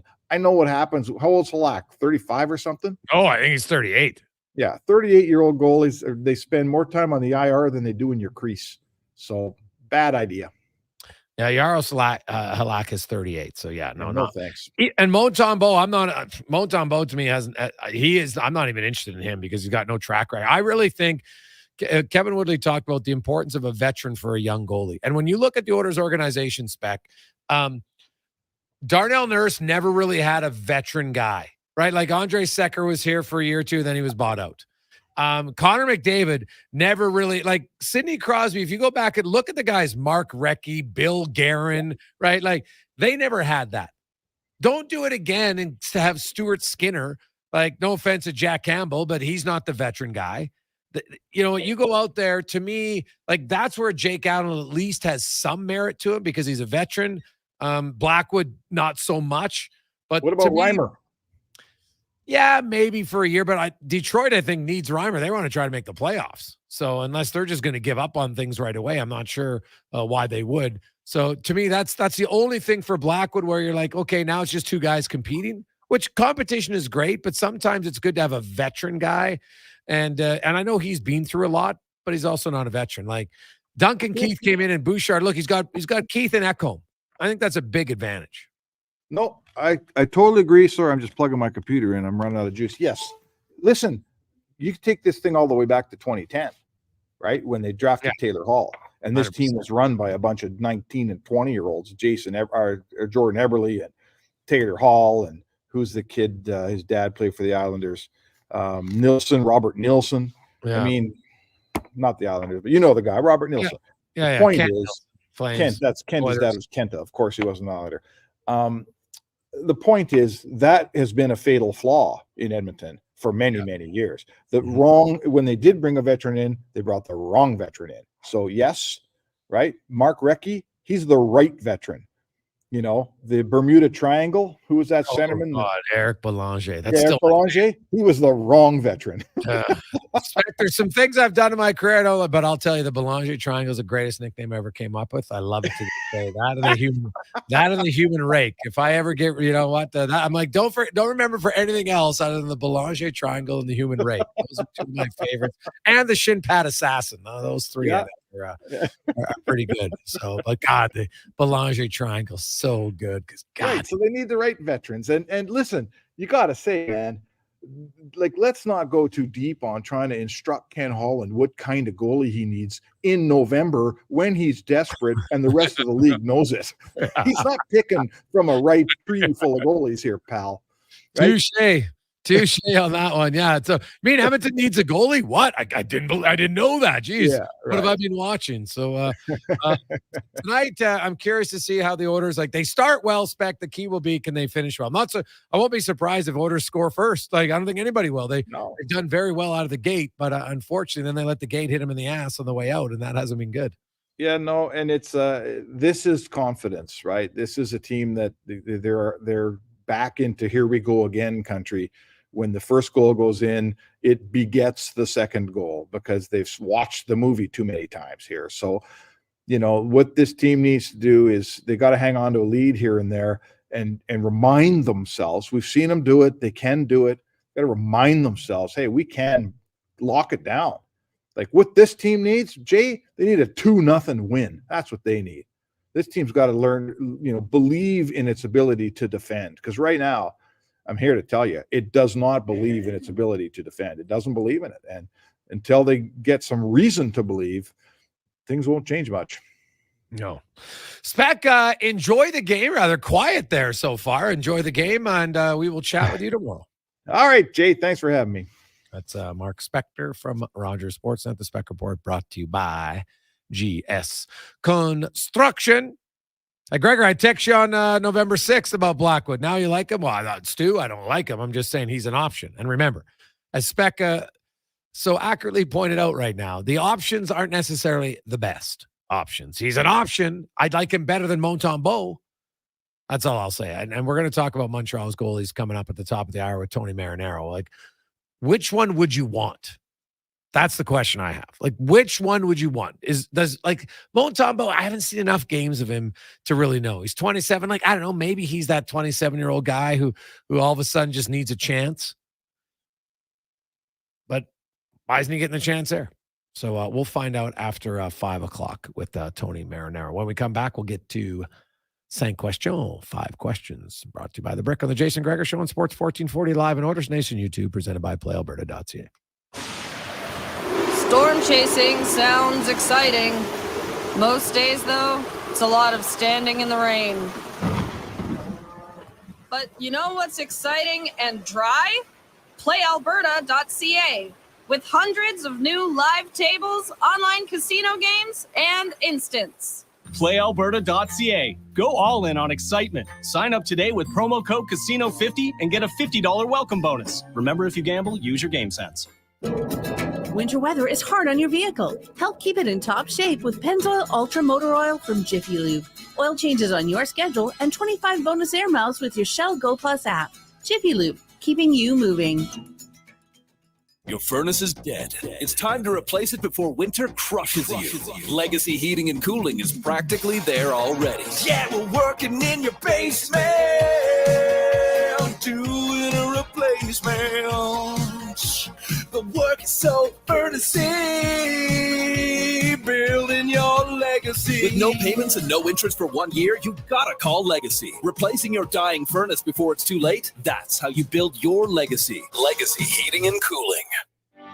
Looking to tackle your backyard projects with power and precision this fall? Look no further than Kubota compact tractors. Experience the perfect blend of compact size and unbeatable value with Kubota. Right now, take advantage of financing as low as 0% for up to 84 months and save up to $1,500 on select models. Plus, as the temperature drops, get ready for Alberta winters with confidence with Kubota Performance Match snowblowers, sweeper, and blades. Visit Edmonton Kubota today for details. Hey everyone, it's Kelly here from United Sport and Cycle. United's annual Black Friday sale is on now. Save up to 60% off throughout the store on great gift ideas for the sports fan on your list. United Sport and Cycle, your Santa's workshop for over 95 years. A solid financial plan is made up of more than just investments. Investments are an important part, but you need a more comprehensive approach. Andy Akel at Weird Pearson Akel & Associates Private Wealth Management understands that. He can help build a plan that includes retirement, estate planning, personal insurance, tax strategies, and yes, investments. Talk to him today and see the difference a real financial plan makes. Weird Pearson Akel & Associates. Call 780-988-4119 or visit weirdadvisoryteam.com. The Junior Prospects Hockey League is entering its second season of gameplay. The JPHL now offers academic and athletic opportunities in the U14, 15, 17, and U18 age divisions. All JPHL games are broadcast online on Silent Ice TV with a showcase-style game schedule and high level of travel and accommodations for its team, staff, and players. To learn more about why the JPHL is the fastest-growing elite hockey academy stream in Western Canada, visit juniorprospectshockeyleague.com. Ho, ho, ho, how low can they go? This holiday season at Buy Low Foods, they go way low. Get incredible savings with the lowest buy at Buy Low Foods. The boss is away, so it's time to play. Until this Sunday at Vision RV. Larry's away, so they're doing Black Friday like never before. Rates from 3.99% and no payments till spring. Free storage till spring. And top dollar for your trade. During Vision RV's Black Friday event, you'll save up to $20,000 off your new RV. So buy now, enjoy free storage till spring, then start an exciting new camping season with a beautiful new unit for less. So hurry in for all the hot deals at Vision RV, just south of the Yellowhead on Highway 60.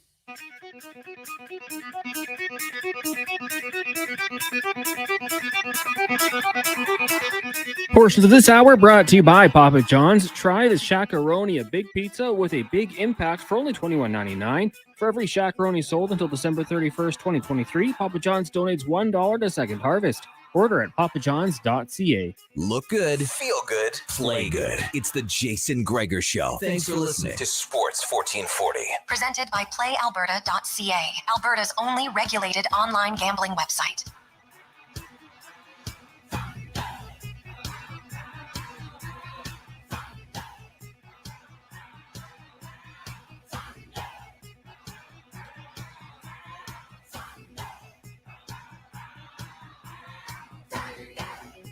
Oh, yeah, you got to get to that part of it. I love it. Welcome back to the Jason Gregor Show on Sports 1440, live on Oilers Nation YouTube. Oilers taking on Carolina. Full slate of 14 games tonight in the NHL. No games tomorrow. And then 15 on Friday, where the Oilers will be a matinee affair in Washington because it's Black Friday. And speaking of Black Friday, let's get to 5 questions brought to you by the Brick, as they have Canada's best Black Friday deals. One day only, you can buy any TV, get a $50 credit to use towards furniture and mattress, plus buy any 2 appliances, and you get a $100 gift card at the Brick and thebrick.com. It's time for 5 questions on the Jason Gregor Show. All right, Gregor, question number 1. Let's get a score prediction, and we'll throw in a bold prediction as well as the Oilers in Carolina taking on the Hurricanes tonight. Well, bold prediction. The Oilers' first unit power play scores a goal. At this state, that would never fall into the bold category. But sadly for the Oilers right now, that is bold, which is unfortunate for them. So a score, sadly, Oilers fans, I don't see it. I say 4-2 Carolina. Yeah, unfortunately, I think I'm with you. I'll go a little bit higher, maybe 5-3. Maybe we get a few fireworks offensively. A bold prediction. Warren Foegele gets 2 goals playing on that top line. Ooh. Go to the net, keep your stick on the ice. Good things will happen. I'll say he sticks it to the former team. Question number 2. We were talking, someone on Fantasy Frenzy today had asked us, what would be a good 2-game parlay for, air quotes, easy money? And Brandon and I said, there's not too many easy games, but there's a lot of competitive games. So, Gregor, outside of the Oilers Canes, what's a game you'll be watching tonight for some good hockey? Well, good hockey is different than if there's one game. I don't see how the Columbus Blue Jackets are losing to Chicago tonight. Right? I think they'll find a way to win. But the Bruins and Panthers, man, that is an unreal matchup. The Jets and the Lightning, that would be another game that I would be rather intrigued to watch. So I will go with those 2. Yeah, I'll go later on the later slate. You touched on it quickly. Makar and Hughes, Canucks Avalanche. I think that could be a fun one. And then I'll say Stars and Golden Knights. I think that should be an interesting one as well. So lots of good hockey tonight once the Oilers wrap up later on in the evening. Gregor, question number 3 for you. After the loss to Jamaica last night, the Canadian men's national team will now play Trinidad and Tobago in March for a chance to qualify for Copa America 2024. Will they do it? Well, they're not going to lose to Trinidad and Tobago. Come on. I got to believe, baby. I got to believe in the red and white. So, yes, they will qualify for Copa America. Yeah, I have to go with you there. Obviously, we're months away from this happening. There's still some things to figure out, but they better. If they don't, we got an issue. So I'll say expectations are high. They're going to find a way to get it done against TNT down in Texas. Question number 4 for you. If you're at playalberta.ca, looking to have a good, responsible time tomorrow, American Thanksgiving, and you're doing a 3-game NFL parlay, we're going to go money line. Which teams are you taking? So just straight up. Straight up, Well, yes. I'm taking Detroit for sure at home. I will take Dallas for sure at home, and I will take San Francisco on the road. That would be my lockdown. Book it. Like I know Seattle's 6-4, but Walker's out, so I will take San Fran. Now I'm with you on those. That's kind of boring. So part B of that question, I'm going to throw the line at you, and then we'll do it again. So Detroit 7.5-point favorites. I will take Detroit. Commanders are 13.5-point underdogs to Dallas. Well, I might take Washington with the points. Yeah, that's a good one. And then Niners right now 7-point favorites over the Seahawks. 7. I still might lean to the 49ers. It might end up being a push, but I would take them. Yeah, I'm gonna say all the teams cover. So we'll see. You think Dallas covers? Yeah. Oh wow. Yeah. Okay. I don't know. Sam Howell, he's so up and down. Like he looks great against some teams, and then he plays the Giants and he looks terrible. So I think Micah Parsons, he's not going to be taking that pre-workout before the game tomorrow. I don't know if you heard that story, Gregor, but Micah Parsons took some pre-workout before his last game. Felt crazy. His heart was going nuts. Kind of rendered him ineffective. So I think he's going to be ready to go. Prime time. I think he'll make Sam Howell's life tough, and the Cowboys win by, double digits, maybe 15 points. Final question for you. On this day in 1995, Toy Story was released. So what is your favorite animated kids movie of all time? My favorite animated.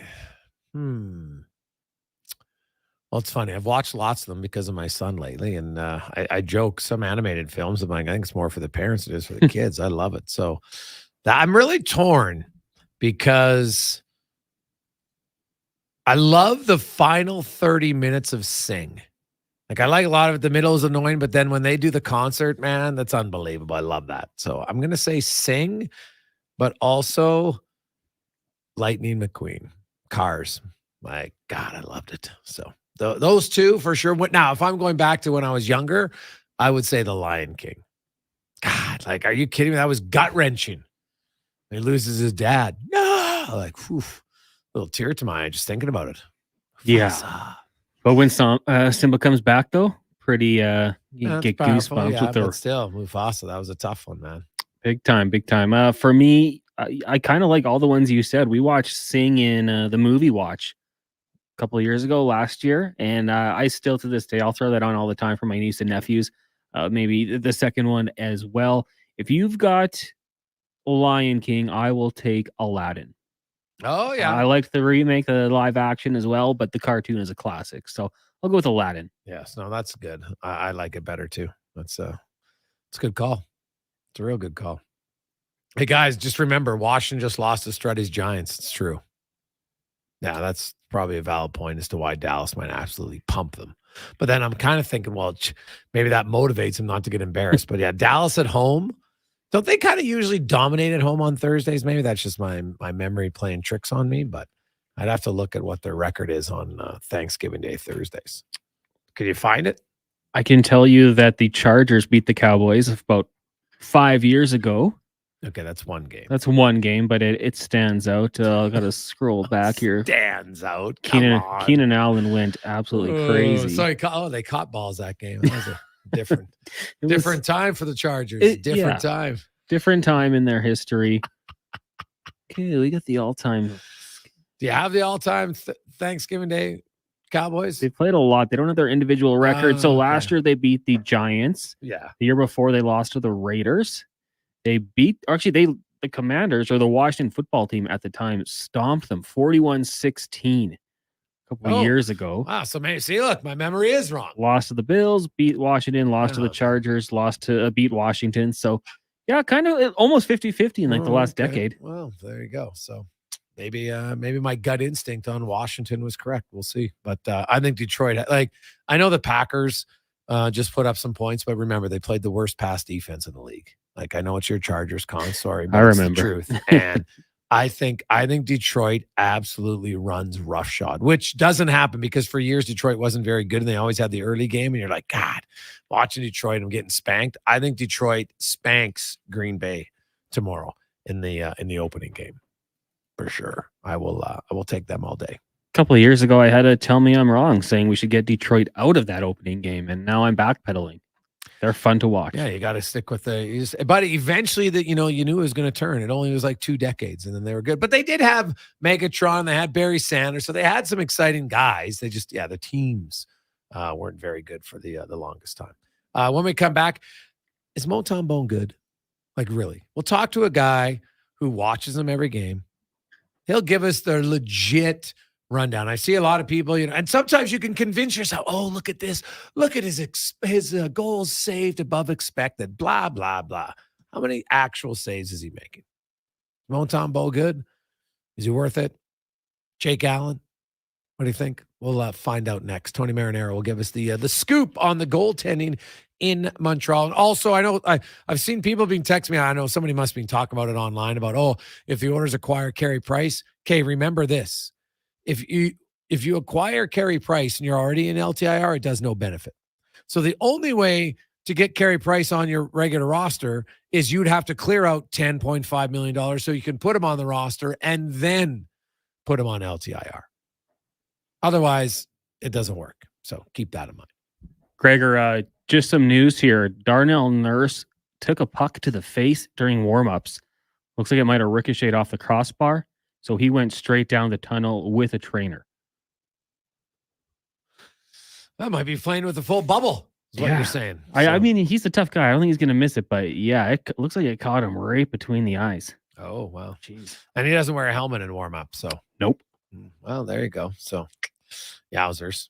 Not saying that he should, but either way. Because who knows? Even if you had the helmet on, it might still hit him. But yikes, there you go. So, we'll see an update. Hey, when it rains, it pours for Oilers fans. Let's get to the comments. Sports 1440 update brought to you by Edmonton, Kubota. No rain, but there's probably snow coming.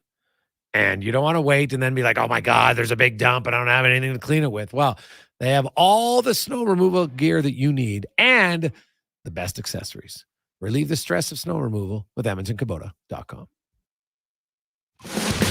This is a Sports 1440 update. It is game day. 10 minutes away from puck drop as the Oilers out in Carolina take on the Hurricanes. Stuart Skinner gets a start for the Oil between the pipes. Elsewhere, Jets will take on the Lightning. You've got the Penguins hosting the Rangers. Sabres in Washington. Blue Jackets up against the Blackhawks. The Flyers in Elmont taking on the Islanders. Golden Knights will take on the Stars. Avs host the Canucks. Canadians in Anaheim. And the Kraken up against the San Jose Sharks. On the hardcourt, the Raptors playing their second game in the same amount of nights. They'll take on the Pacers. Tip off 5:30. Also, Wizards in Charlotte. The Magic host the Nuggets. Bucks taking on the Celtics. Timberwolves welcome the 76ers to the Target Center. The Bulls in OKC to take on the Thunder. Trailblazers host the Jazz, and the Mavs taking on the LA Lakers. In town tonight, the Edmonton Oil Kings will be hosting the Brandon Wheat Kings. That one gets going at 7 o'clock down at Rogers Place. Elsewhere, Lethbridge and Kamloops and Medicine Hat hosting Regina, and the AJ Blackfalds is in Bonnyville, and GP hosts Whitecourt. Coming up in hour 4 of the Jason Gregor Show, we will be talking Montreal Canadiens with Tony Marinaro of the Sick Podcast. I'm Connor Halley. This has been a Sports 1440 update. Sports 1440 in West Edmonton Mall and Wetaskiwin. CKJR is a Stingray radio station. Download the free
Goodness, this might. Welcome back to the Jason Gregor Show on Sports 1440. Live on Oilers Nation YouTube. Oh, my goodness. This might be, hey, maybe this was the warm-up the Oilers needed to change the momentum. Walter Ruff posted a video. I'll put it up on my Twitter. Oh, my goodness. All sorts of warm-up shenanigans for the Oilers today as Stuart Skinner was doing some warm-up. The next thing you know, he loses bounce. He goes sliding into Carolina's end and almost takes out their backup goalie. So it's so funny to wait till you see it. And then now Nurse, we watched the replay. Ryan McLeod took a shot, hit the crossbar. Then it kind of floats up and it hits Nurse, but he might have a few stitches, but I don't think it's anything serious. He'll be playing. It wasn't like it was a rocket or anything, and he'll be fine. So there you go. But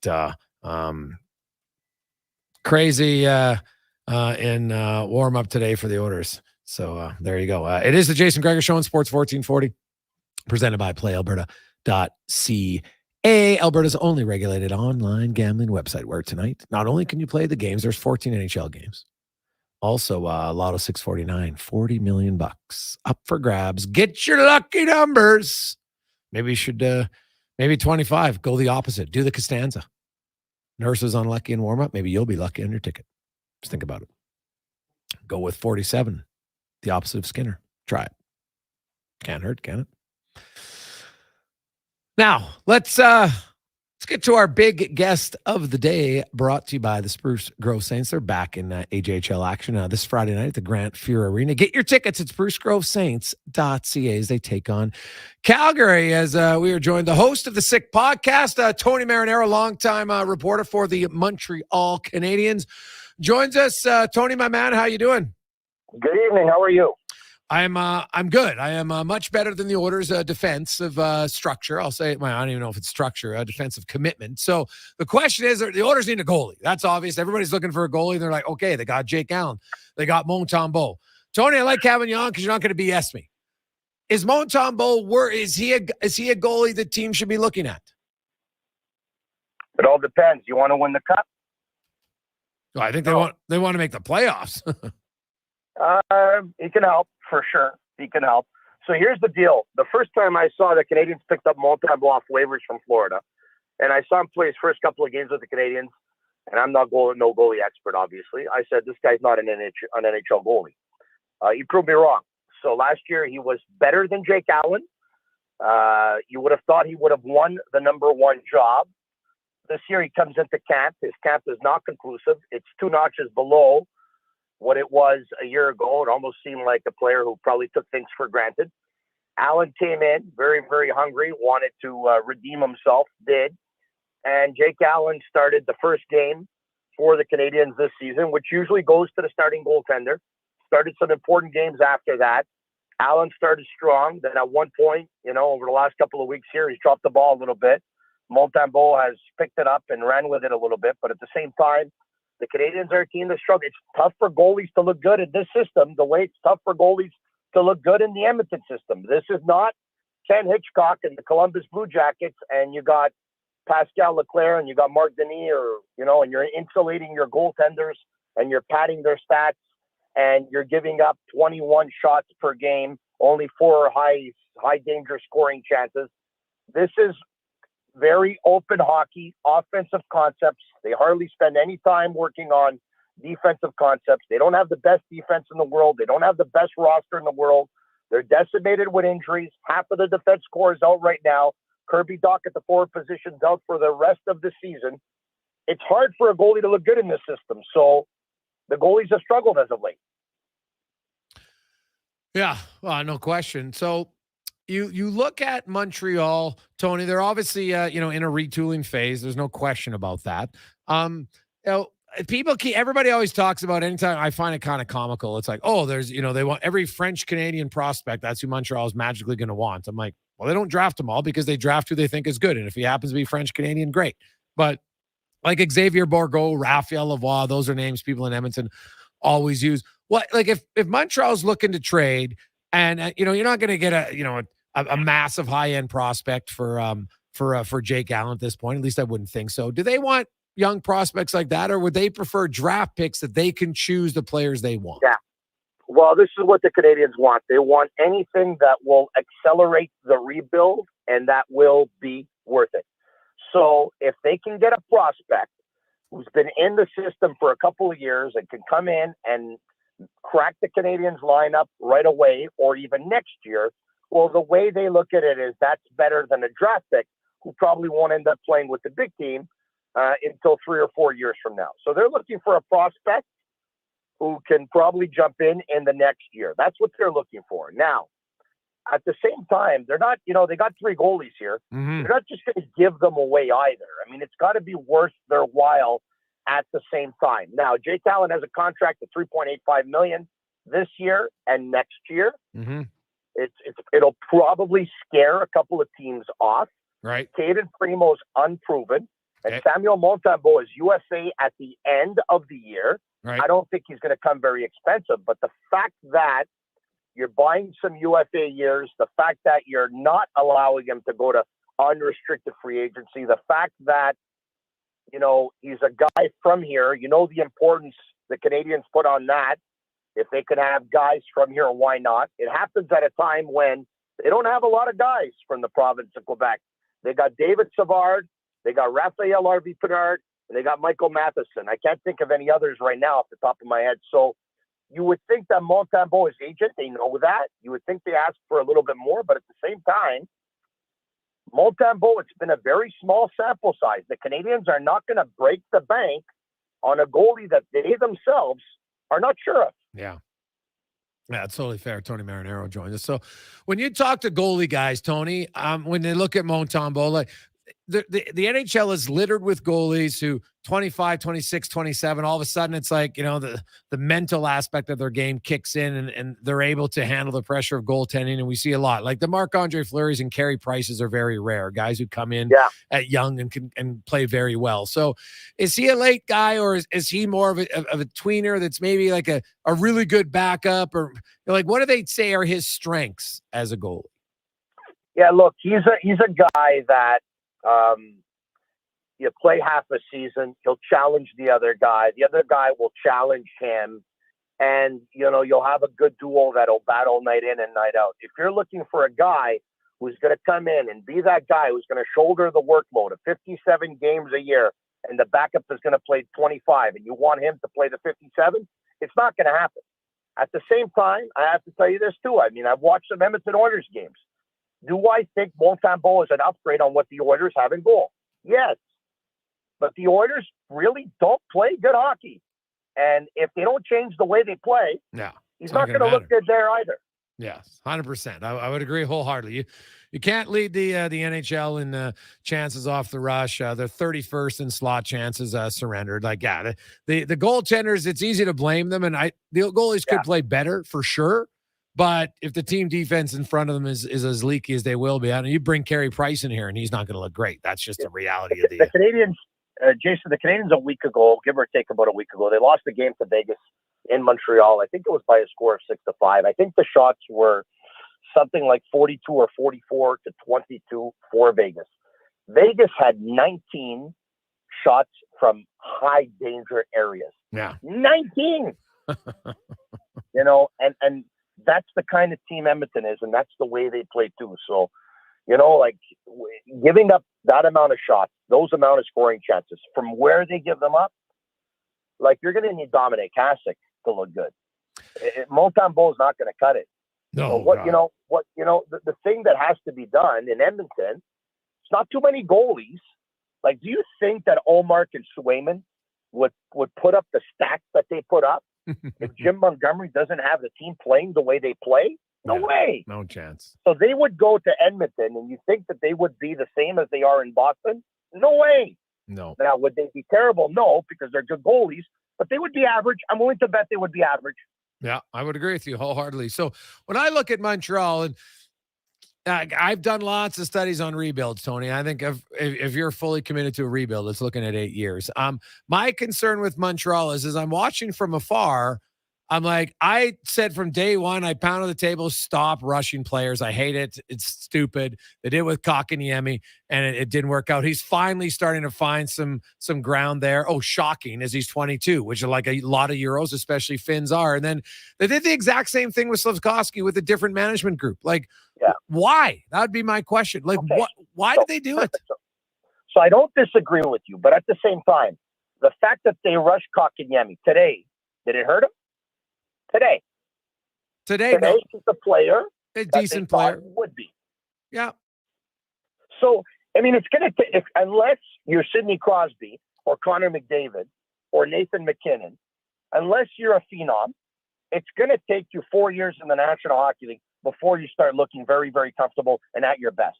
I mean, Jack Hughes is absolutely fantastic, and it took him 3 or 4 years before he came into his own. Tage Thompson, it took 3 or 4 years before he came to his own. Look at Quinton Byfield. Look at Alexis Lafreniere. Quinton Byfield, a couple of years ago, a lot of people were calling him a bust. Yeah. Alexis Lafreniere, as most recent as preseason, people were calling him a dog. Larry Brooks wrote an article in the New York Post saying that this guy doesn't work and this guy is basically a disaster. Now he's on pace for a goal every other game. So, look, I'm not saying I disagree with you because I don't. Many scouts have told me that, keeping a player in junior one more year won't hurt him, but bringing him up 1 year too soon will. But at the same time, I think the thing that makes the most sense is if the guy's a good hockey player, he's going to be a good hockey player, but it might just take him some time. It might take 2 years. It might take 3 years. It might take 4 years. And if the guy's a bigger body, it might take 1 year more than an average size body. So Slafkovsky will probably take 4 years. Right now, Slafkovsky, you look at him and you say, well, maybe he should be better. But Joe Thornton had 7 points in his first year in 55 games. I mean, Slafkovsky is not looking worse in his second season than Quinton Byfield did. Yeah. He's not. No. So who's to say that Slafkovsky in 2 years from now will play the way Quinton Byfield's playing right now? Well, if he has Anze Kopitar to play with, that would really help him. Yeah. So I had Pierre Maguire on the podcast a couple of nights ago, and I said to him, I said, Pierre, I'd love to get your opinion on the development path the Canadians took for Slafkovsky, starting him at the National Hockey League at 18 years of age, because a couple of weeks before I had Craig Button on the podcast, and Craig Button said, oh, I would have kept him in Finland 1 more year. Perfect, no problem. I asked the same question to Pierre. Pierre says, in Finland, they had him playing on the top, on the third line. He wasn't getting a lot of ice time, and he wasn't generating a lot of points. Mm-hmm. If that was going to be the case the year after, would you have been happy with that? And Pierre says the Canadians probably feared that was going to happen, and that's why they brought him up. So both opinions make sense. True. You keep him an extra year in Finland, but what if they're playing him on the third line and they're playing him 13 minutes a game? Yeah, not ideal. I still would have put him in junior. Get him used to playing all the games, 72. He plays on the North American ice, which I think is the bigger challenge for a lot of the young Euros historically. And he's too good for junior hockey, Jason. Yeah, wow.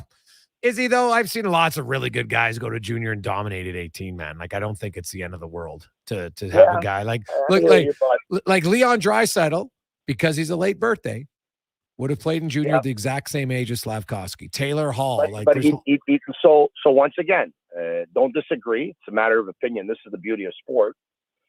But he dominated the Olympics, and he was a top 10 player at the World Championships. Now, you can come back and tell me diluted both of them for no NHLers in the Olympics and lack thereof in the World Championships. I'll agree with you. You still got to do it, though. True. But it's a small sample. I'm leery of small sample sizes, right? People still. It's a small sample size that lasted 5 months. Yeah, and for every Kotkaniemi, there's a Jesse Puljujärvi, right? Like that's the guys who get rushed that never come back. It is a good debate, and there's no clear right answer. But I agree with that scout who told you. The guy is never ever his long-term development doesn't get stunted by dominating at a lower level. Like no one's ever like, God, you know what? That 1 year junior really ruined me.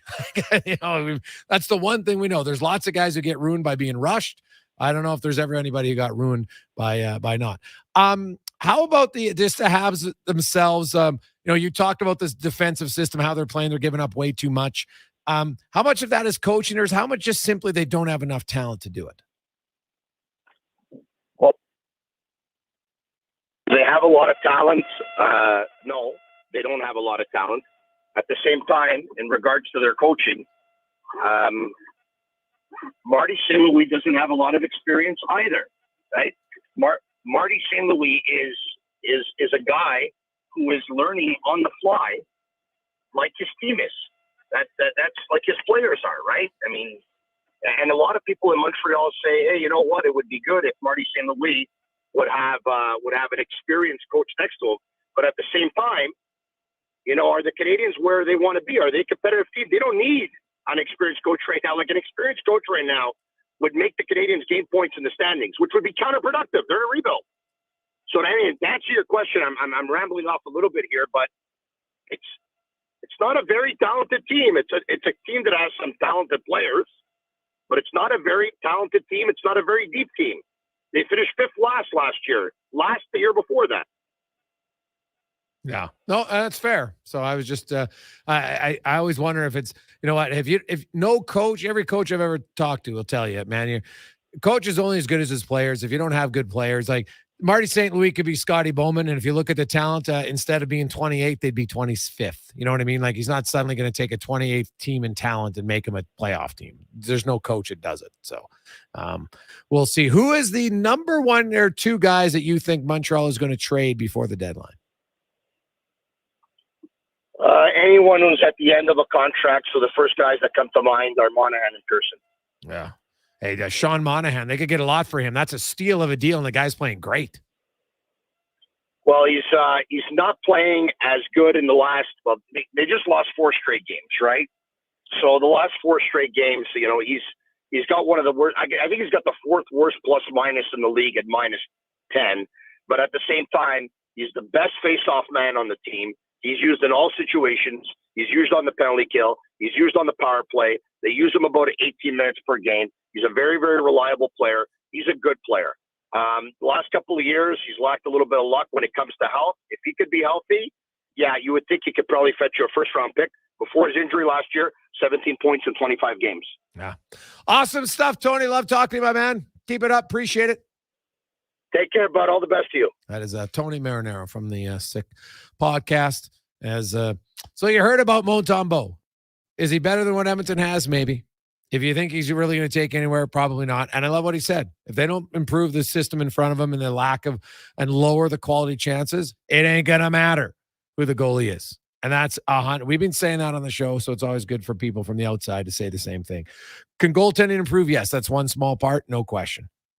And there's lots of parts that have to improve, but the major one, which has been an issue for this team for 7 years, 5-on-5 defense is not good enough. They give up way too much. It's just that simple.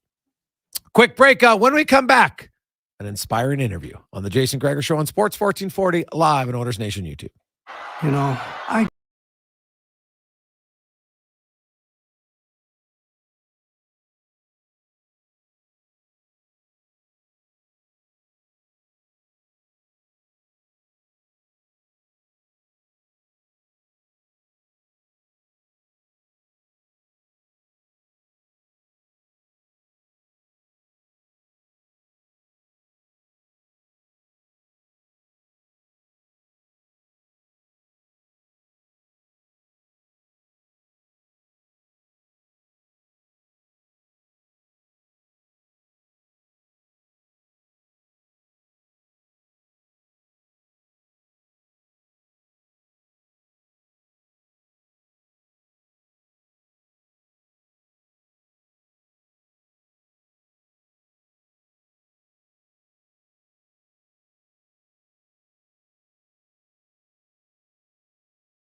Welcome back, everyone. Jason Gregor, Connor Halley with you on Sports 1440. Happy Hump Day. It is the Gregor Show presented by PlayAlberta.ca.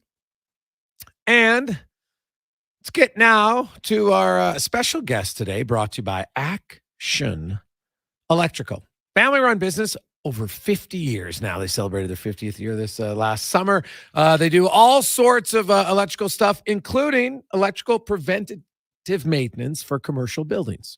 That includes infrared testing, energized and de-energized testing, and more. Anything you need from commercial to residential, actionelectrical.net. And earlier today, we had Mike Stelter on the program. We're talking about the Ben Stelter Foundation. Of course, Mike and his wife, Leah, mother and father of the late Ben Stelter, started a foundation after the young Oilers superfan, inspiring young boy. And we caught up with Mike today on Who Is It Wednesday. And first of all, got an update on his health, because if you didn't know it, Mike himself has been battling cancer.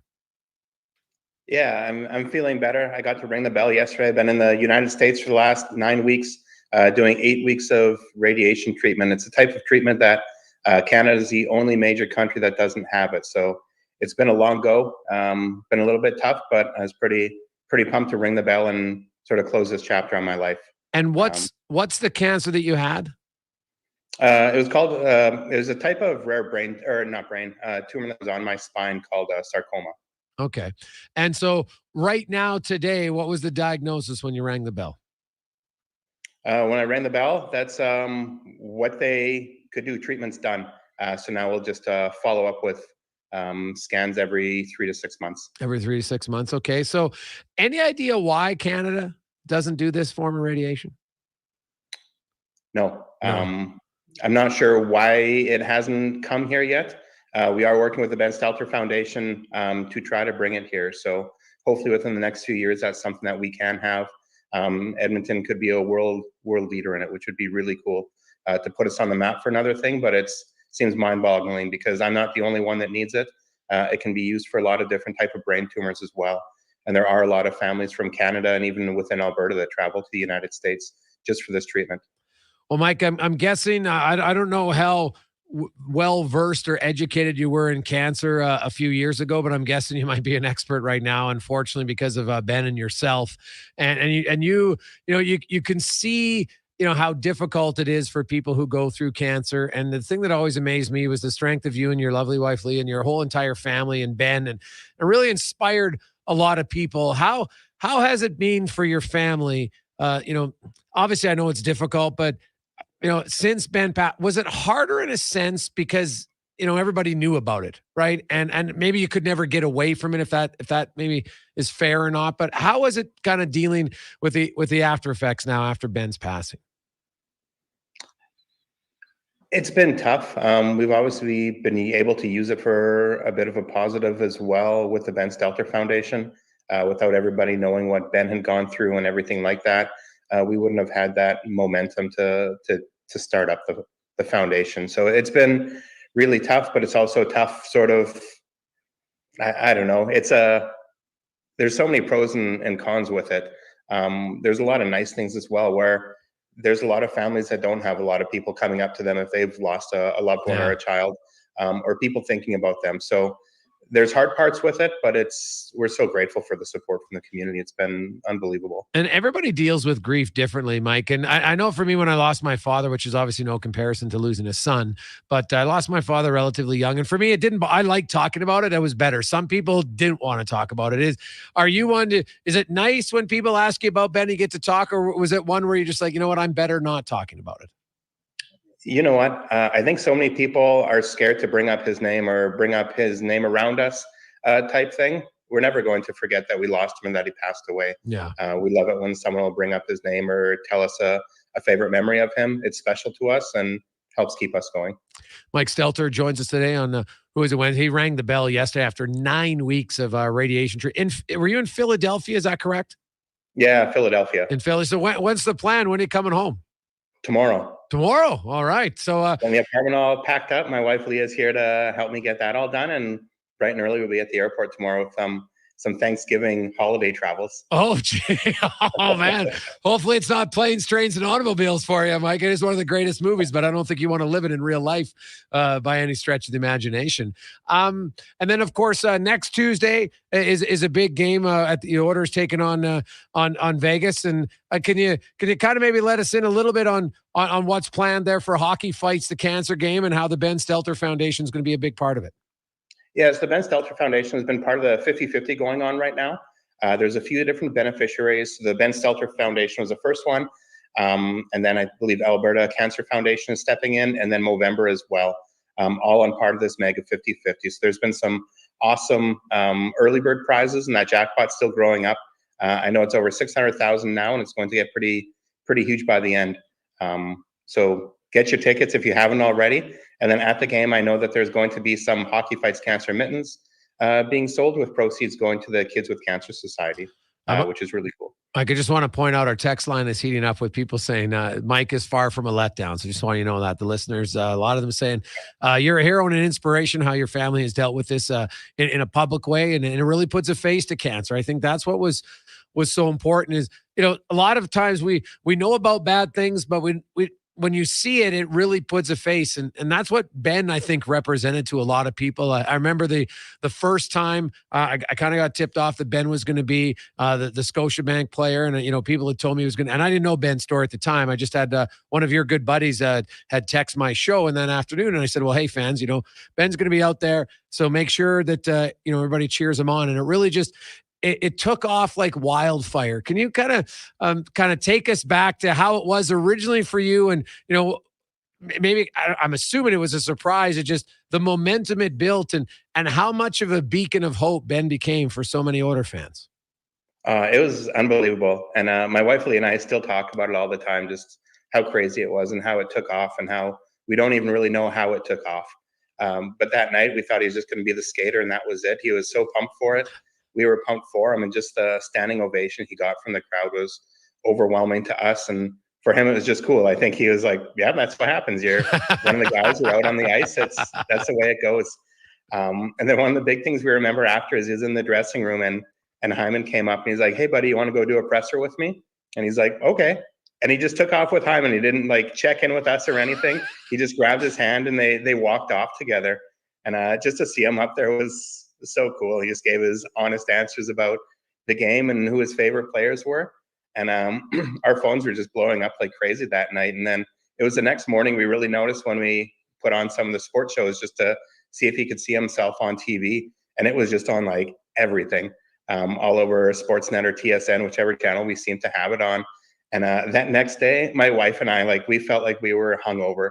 We did not have a thing to drink the night before, but it was just such an overwhelming night, but it was so cool and just such a special night for our family. Well, I think what was so unique about it was very authentic. It was like the fans just all of a sudden they're like, hey, you know what? This little guy, we're going to rally around him. And I think, his giggle is what I remember first being on the podium with Zach and I think any parent out there relates to seeing young kids. Like it's such a cute age. I don't, 4, 5, 6, every age is great, but those young ages, just that innocence. And as you mentioned, like it just gives you the real answer and, doesn't think twice about it. And kids, they don't necessarily have that. Oh, well, no, this is just normal. Like, hey, I'm 4. Every kid should be able to go have a press conference. No big deal, Dad. Exactly. Yeah. It was pretty cool to see sort of him becoming the beacon of hope because during all that time, he was still doing radiation at the Cross Cancer. And I remember so many different people came up to him, mostly older people came up to him. But one that sticks out is we were leaving one day and this lady was getting dropped off and she was like, the car was still moving. She jumped out of like a slowly moving car. We thought she was going to wipe out. And she's like, Ben. And she just had to run up to him just to say, what an inspiration he had been to her. And it was pretty special at that point, just to see how he was helping these other people go through their fight and inspire them. So it was pretty special. That is Mike Stelter, who we had on the show earlier today, brought to you by Action Electrical. We'll come back. We'll hear part 2 of that. You're really going to want to listen to Mike talk about the Ben Stelter Foundation and how they help kids and how you, if you know anybody in your circle who is dealing with cancer, especially a young child who needs some help, that's coming up next. As we finish off that interview on The Gregor Show, presented by PlayAlberta.ca. No project too difficult.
Gregor Show on Sports 1440. Presented by PlayAlberta.ca, Alberta's only regulated Continue online on. gambling Welcome back website. to the Gregor Show. Sports 1440 has not been a good first period. I'm not even going to tell you, Oilers fans, because I'll keep you excited on your way home. Because you know what?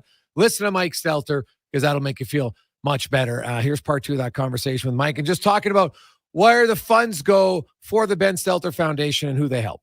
Absolutely. And we're at the exciting part now where we're spending money, which is good. So there's 3 main areas we're working on. The first one's the magical experiences still, where it was no secret Ben had a lot of really cool experiences. We want to set these up for other kids that are going through tough cancer times. So if you know anybody that is going through something tough, you can check out our website. They can make the application there to apply for a magical experience where we can help the child out and sort of escape reality a little bit and forget about their fight while they do something normal and fun.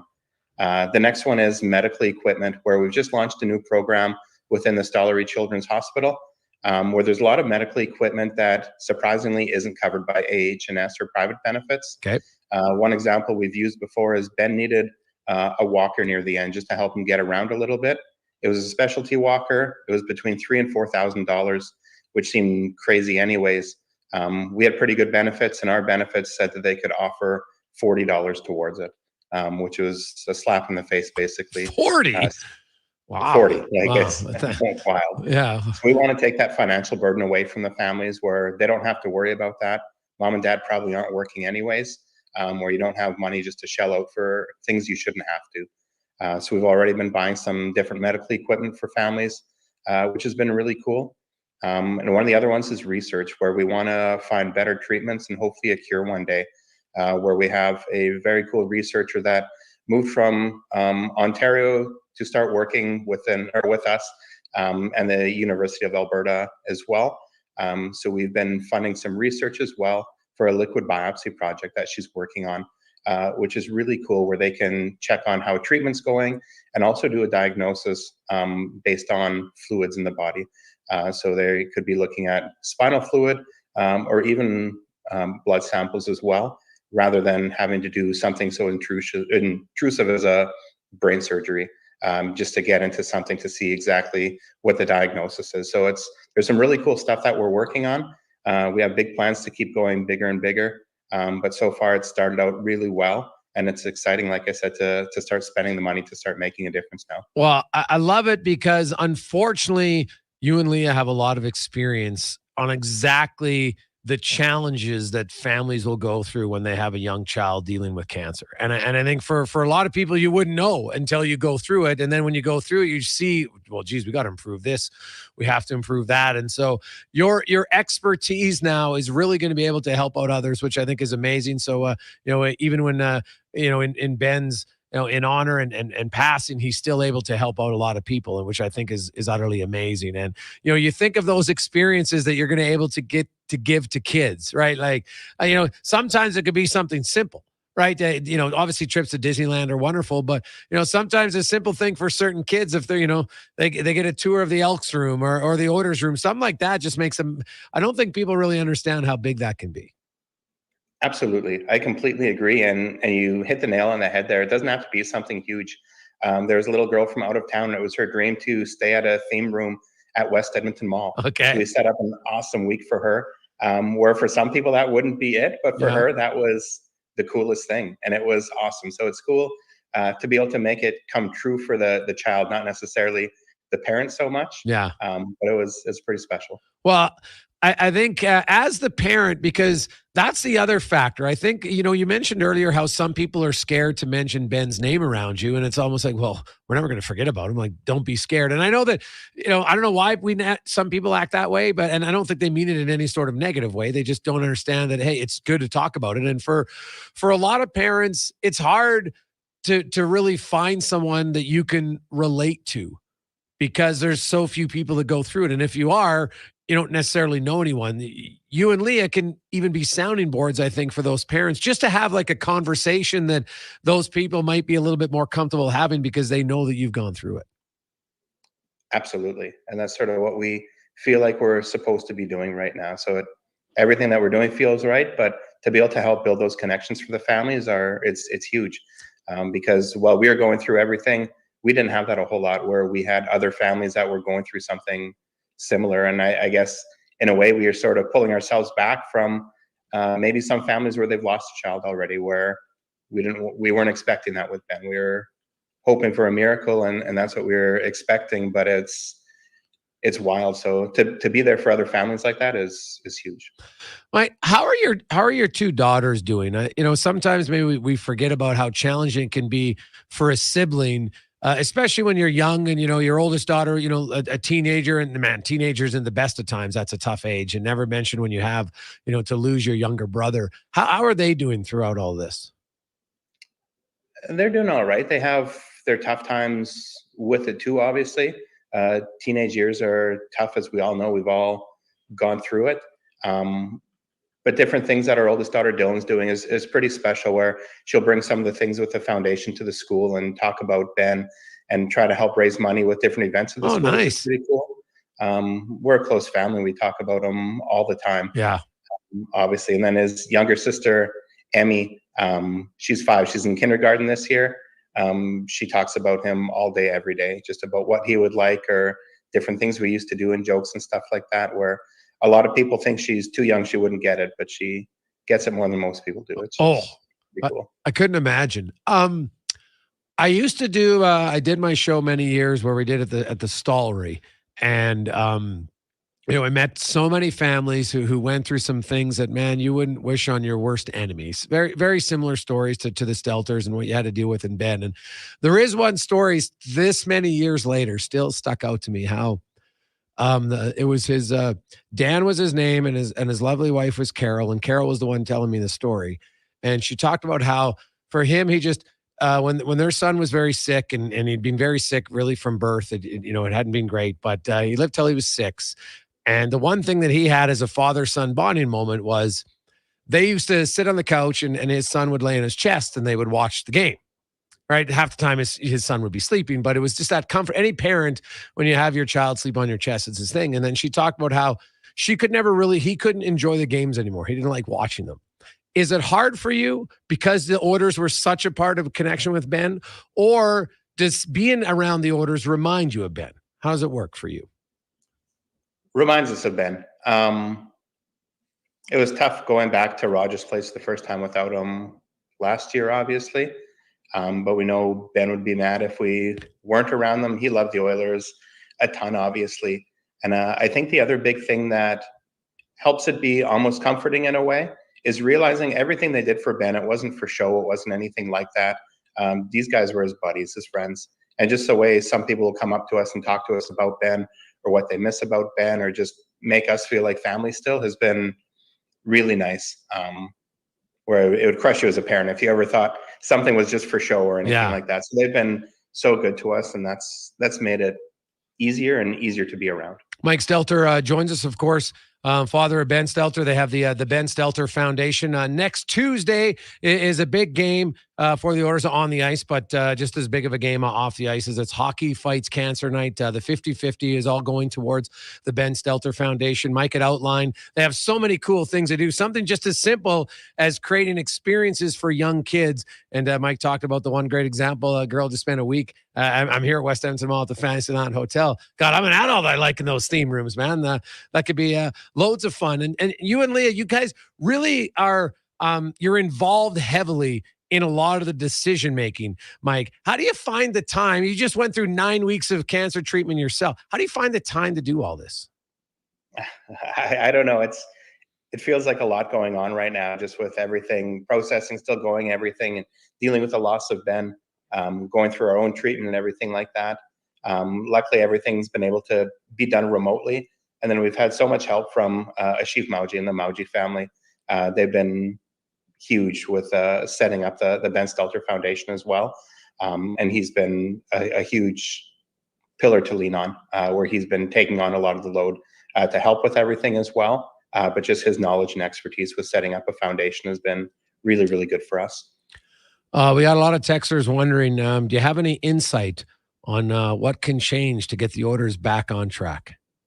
They said they're just waiting for me to get back home, and then they're going to start putting the wins together. So hopefully that happens. Yeah, hey man, that would be unbelievable. Oiler fans, hey, they love the Stelter family enough. That would take it to a whole new level if the wins will come when you return. You mentioned you're flying home, so they'll of course be home on Sunday for the Anaheim Ducks, and then Vegas on Tuesday, and then they're in Winnipeg, and then they're home I think until December 15th.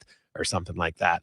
But what have you learned, in the foundation, as you know where their money is? You said it's great now to kind of spend it, so to know where it goes. Is there a board, or is it just you and who's helping out? Who helps make the decisions? And I know you mentioned people can go to the Ben Stelter, benstelterfoundation.com. That's the website for any of our listeners out there who know a family who are dealing with a child with cancer and are looking for some financial aid for certain equipment or maybe just an experience.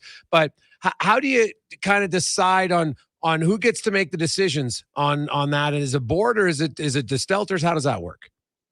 No, a lot of the times been trying to get everything set up, get our charitable status approved through the CRA. Okay. Which is quite the process. Oh God, tell me about it. Announce that we are approved now. Okay. Which is awesome.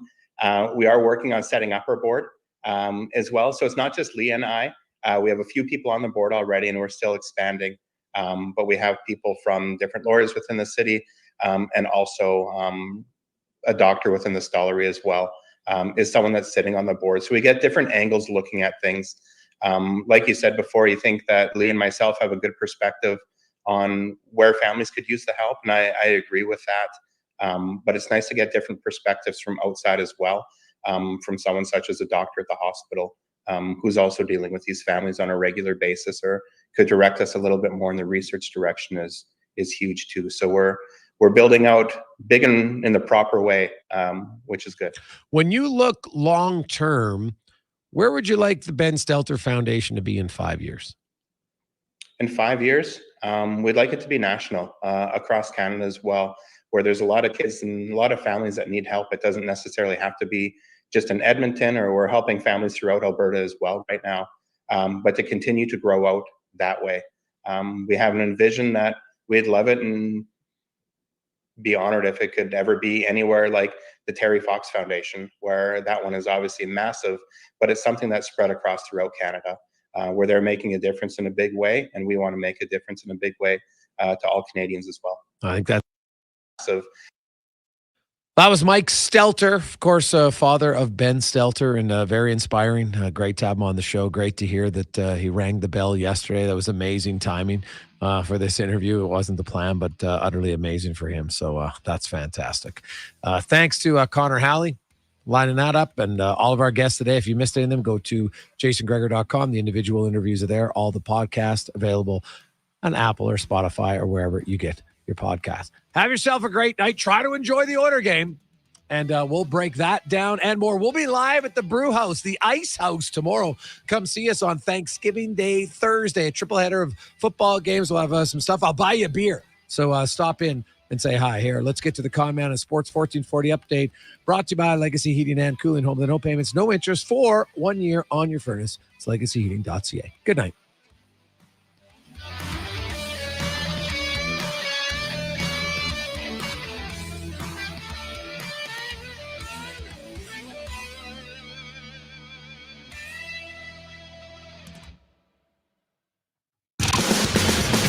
A Sports 1440 update. Not the ideal start for the Edmonton Oilers. After 20 minutes, they trail Carolina Hurricanes 4-1. Zach Hyman with the lone goal for the Oilers, his 9th of the season.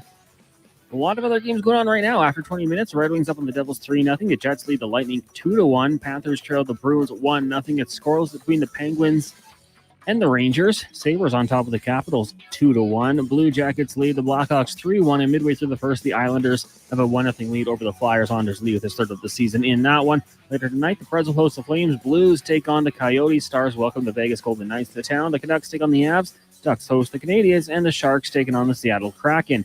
In the association, the Raptors back in action for the second consecutive night. They trail the Pacers 24-13 in the first quarter. Elsewhere, Nuggets and Magic tied at 47. The Hornets lead the Wizards 47-43 in the second quarter, and the Nets trail the Hawks 21-20. Later tonight, Rockets take on the Grizz as 76ers travel to Minnesota. Pelicans host the Kings. Bulls up against the Thunder. The Clippers will take on San Antonio. Suns host the Warriors. Jazz up against the Trailblazers, and the Mavericks take on the Lakers. In the WHL, the Edmonton Oil Kings in action tonight, hosting the Brandon Wheat Kings down at Rogers Place. That one will start at 7. We've also got Lethbridge and Kamloops and Medicine Hat hosting Regina. In the AJ, just 2 games tonight. Black Falls and Bonnyville, and Grand Prairie hosting Whitecourt. And that'll do it for us here on the Jason Gregor Show. We're back with Fox Sports Radio at 9, and then Kevin Carius and Brandon Douglas are in tomorrow morning at 7 a.m. to recap the night's action, including the Oilers-Hurricanes game with former Oilers defenseman Laddie Schmid. I'm Connor Halley. This has been a Sports 1440 update. This is Sports 1440, a Stingray radio station broadcasting on Treaty 6 territory. Download the free iHeartRadio app and listen to CKJR wherever you go. Silent Ice Sports and Entertainment is an innovative market leader across Western Canada with sports and entertainment properties including the Alberta Junior Hockey League, Spruce Grove Saints, the Junior Prospects Hockey League, Silent Rides Charter Company, and the Hockey Super League. Silent Ice also owns the Western Hockey League Seattle Thunderbirds and operates the Morinville AAA Arena. A new state-of-the-art entertainment center is set to open in Nisku, which will feature 2 sheets of ice, including a 1,600-seat arena and restaurant with a viewing area.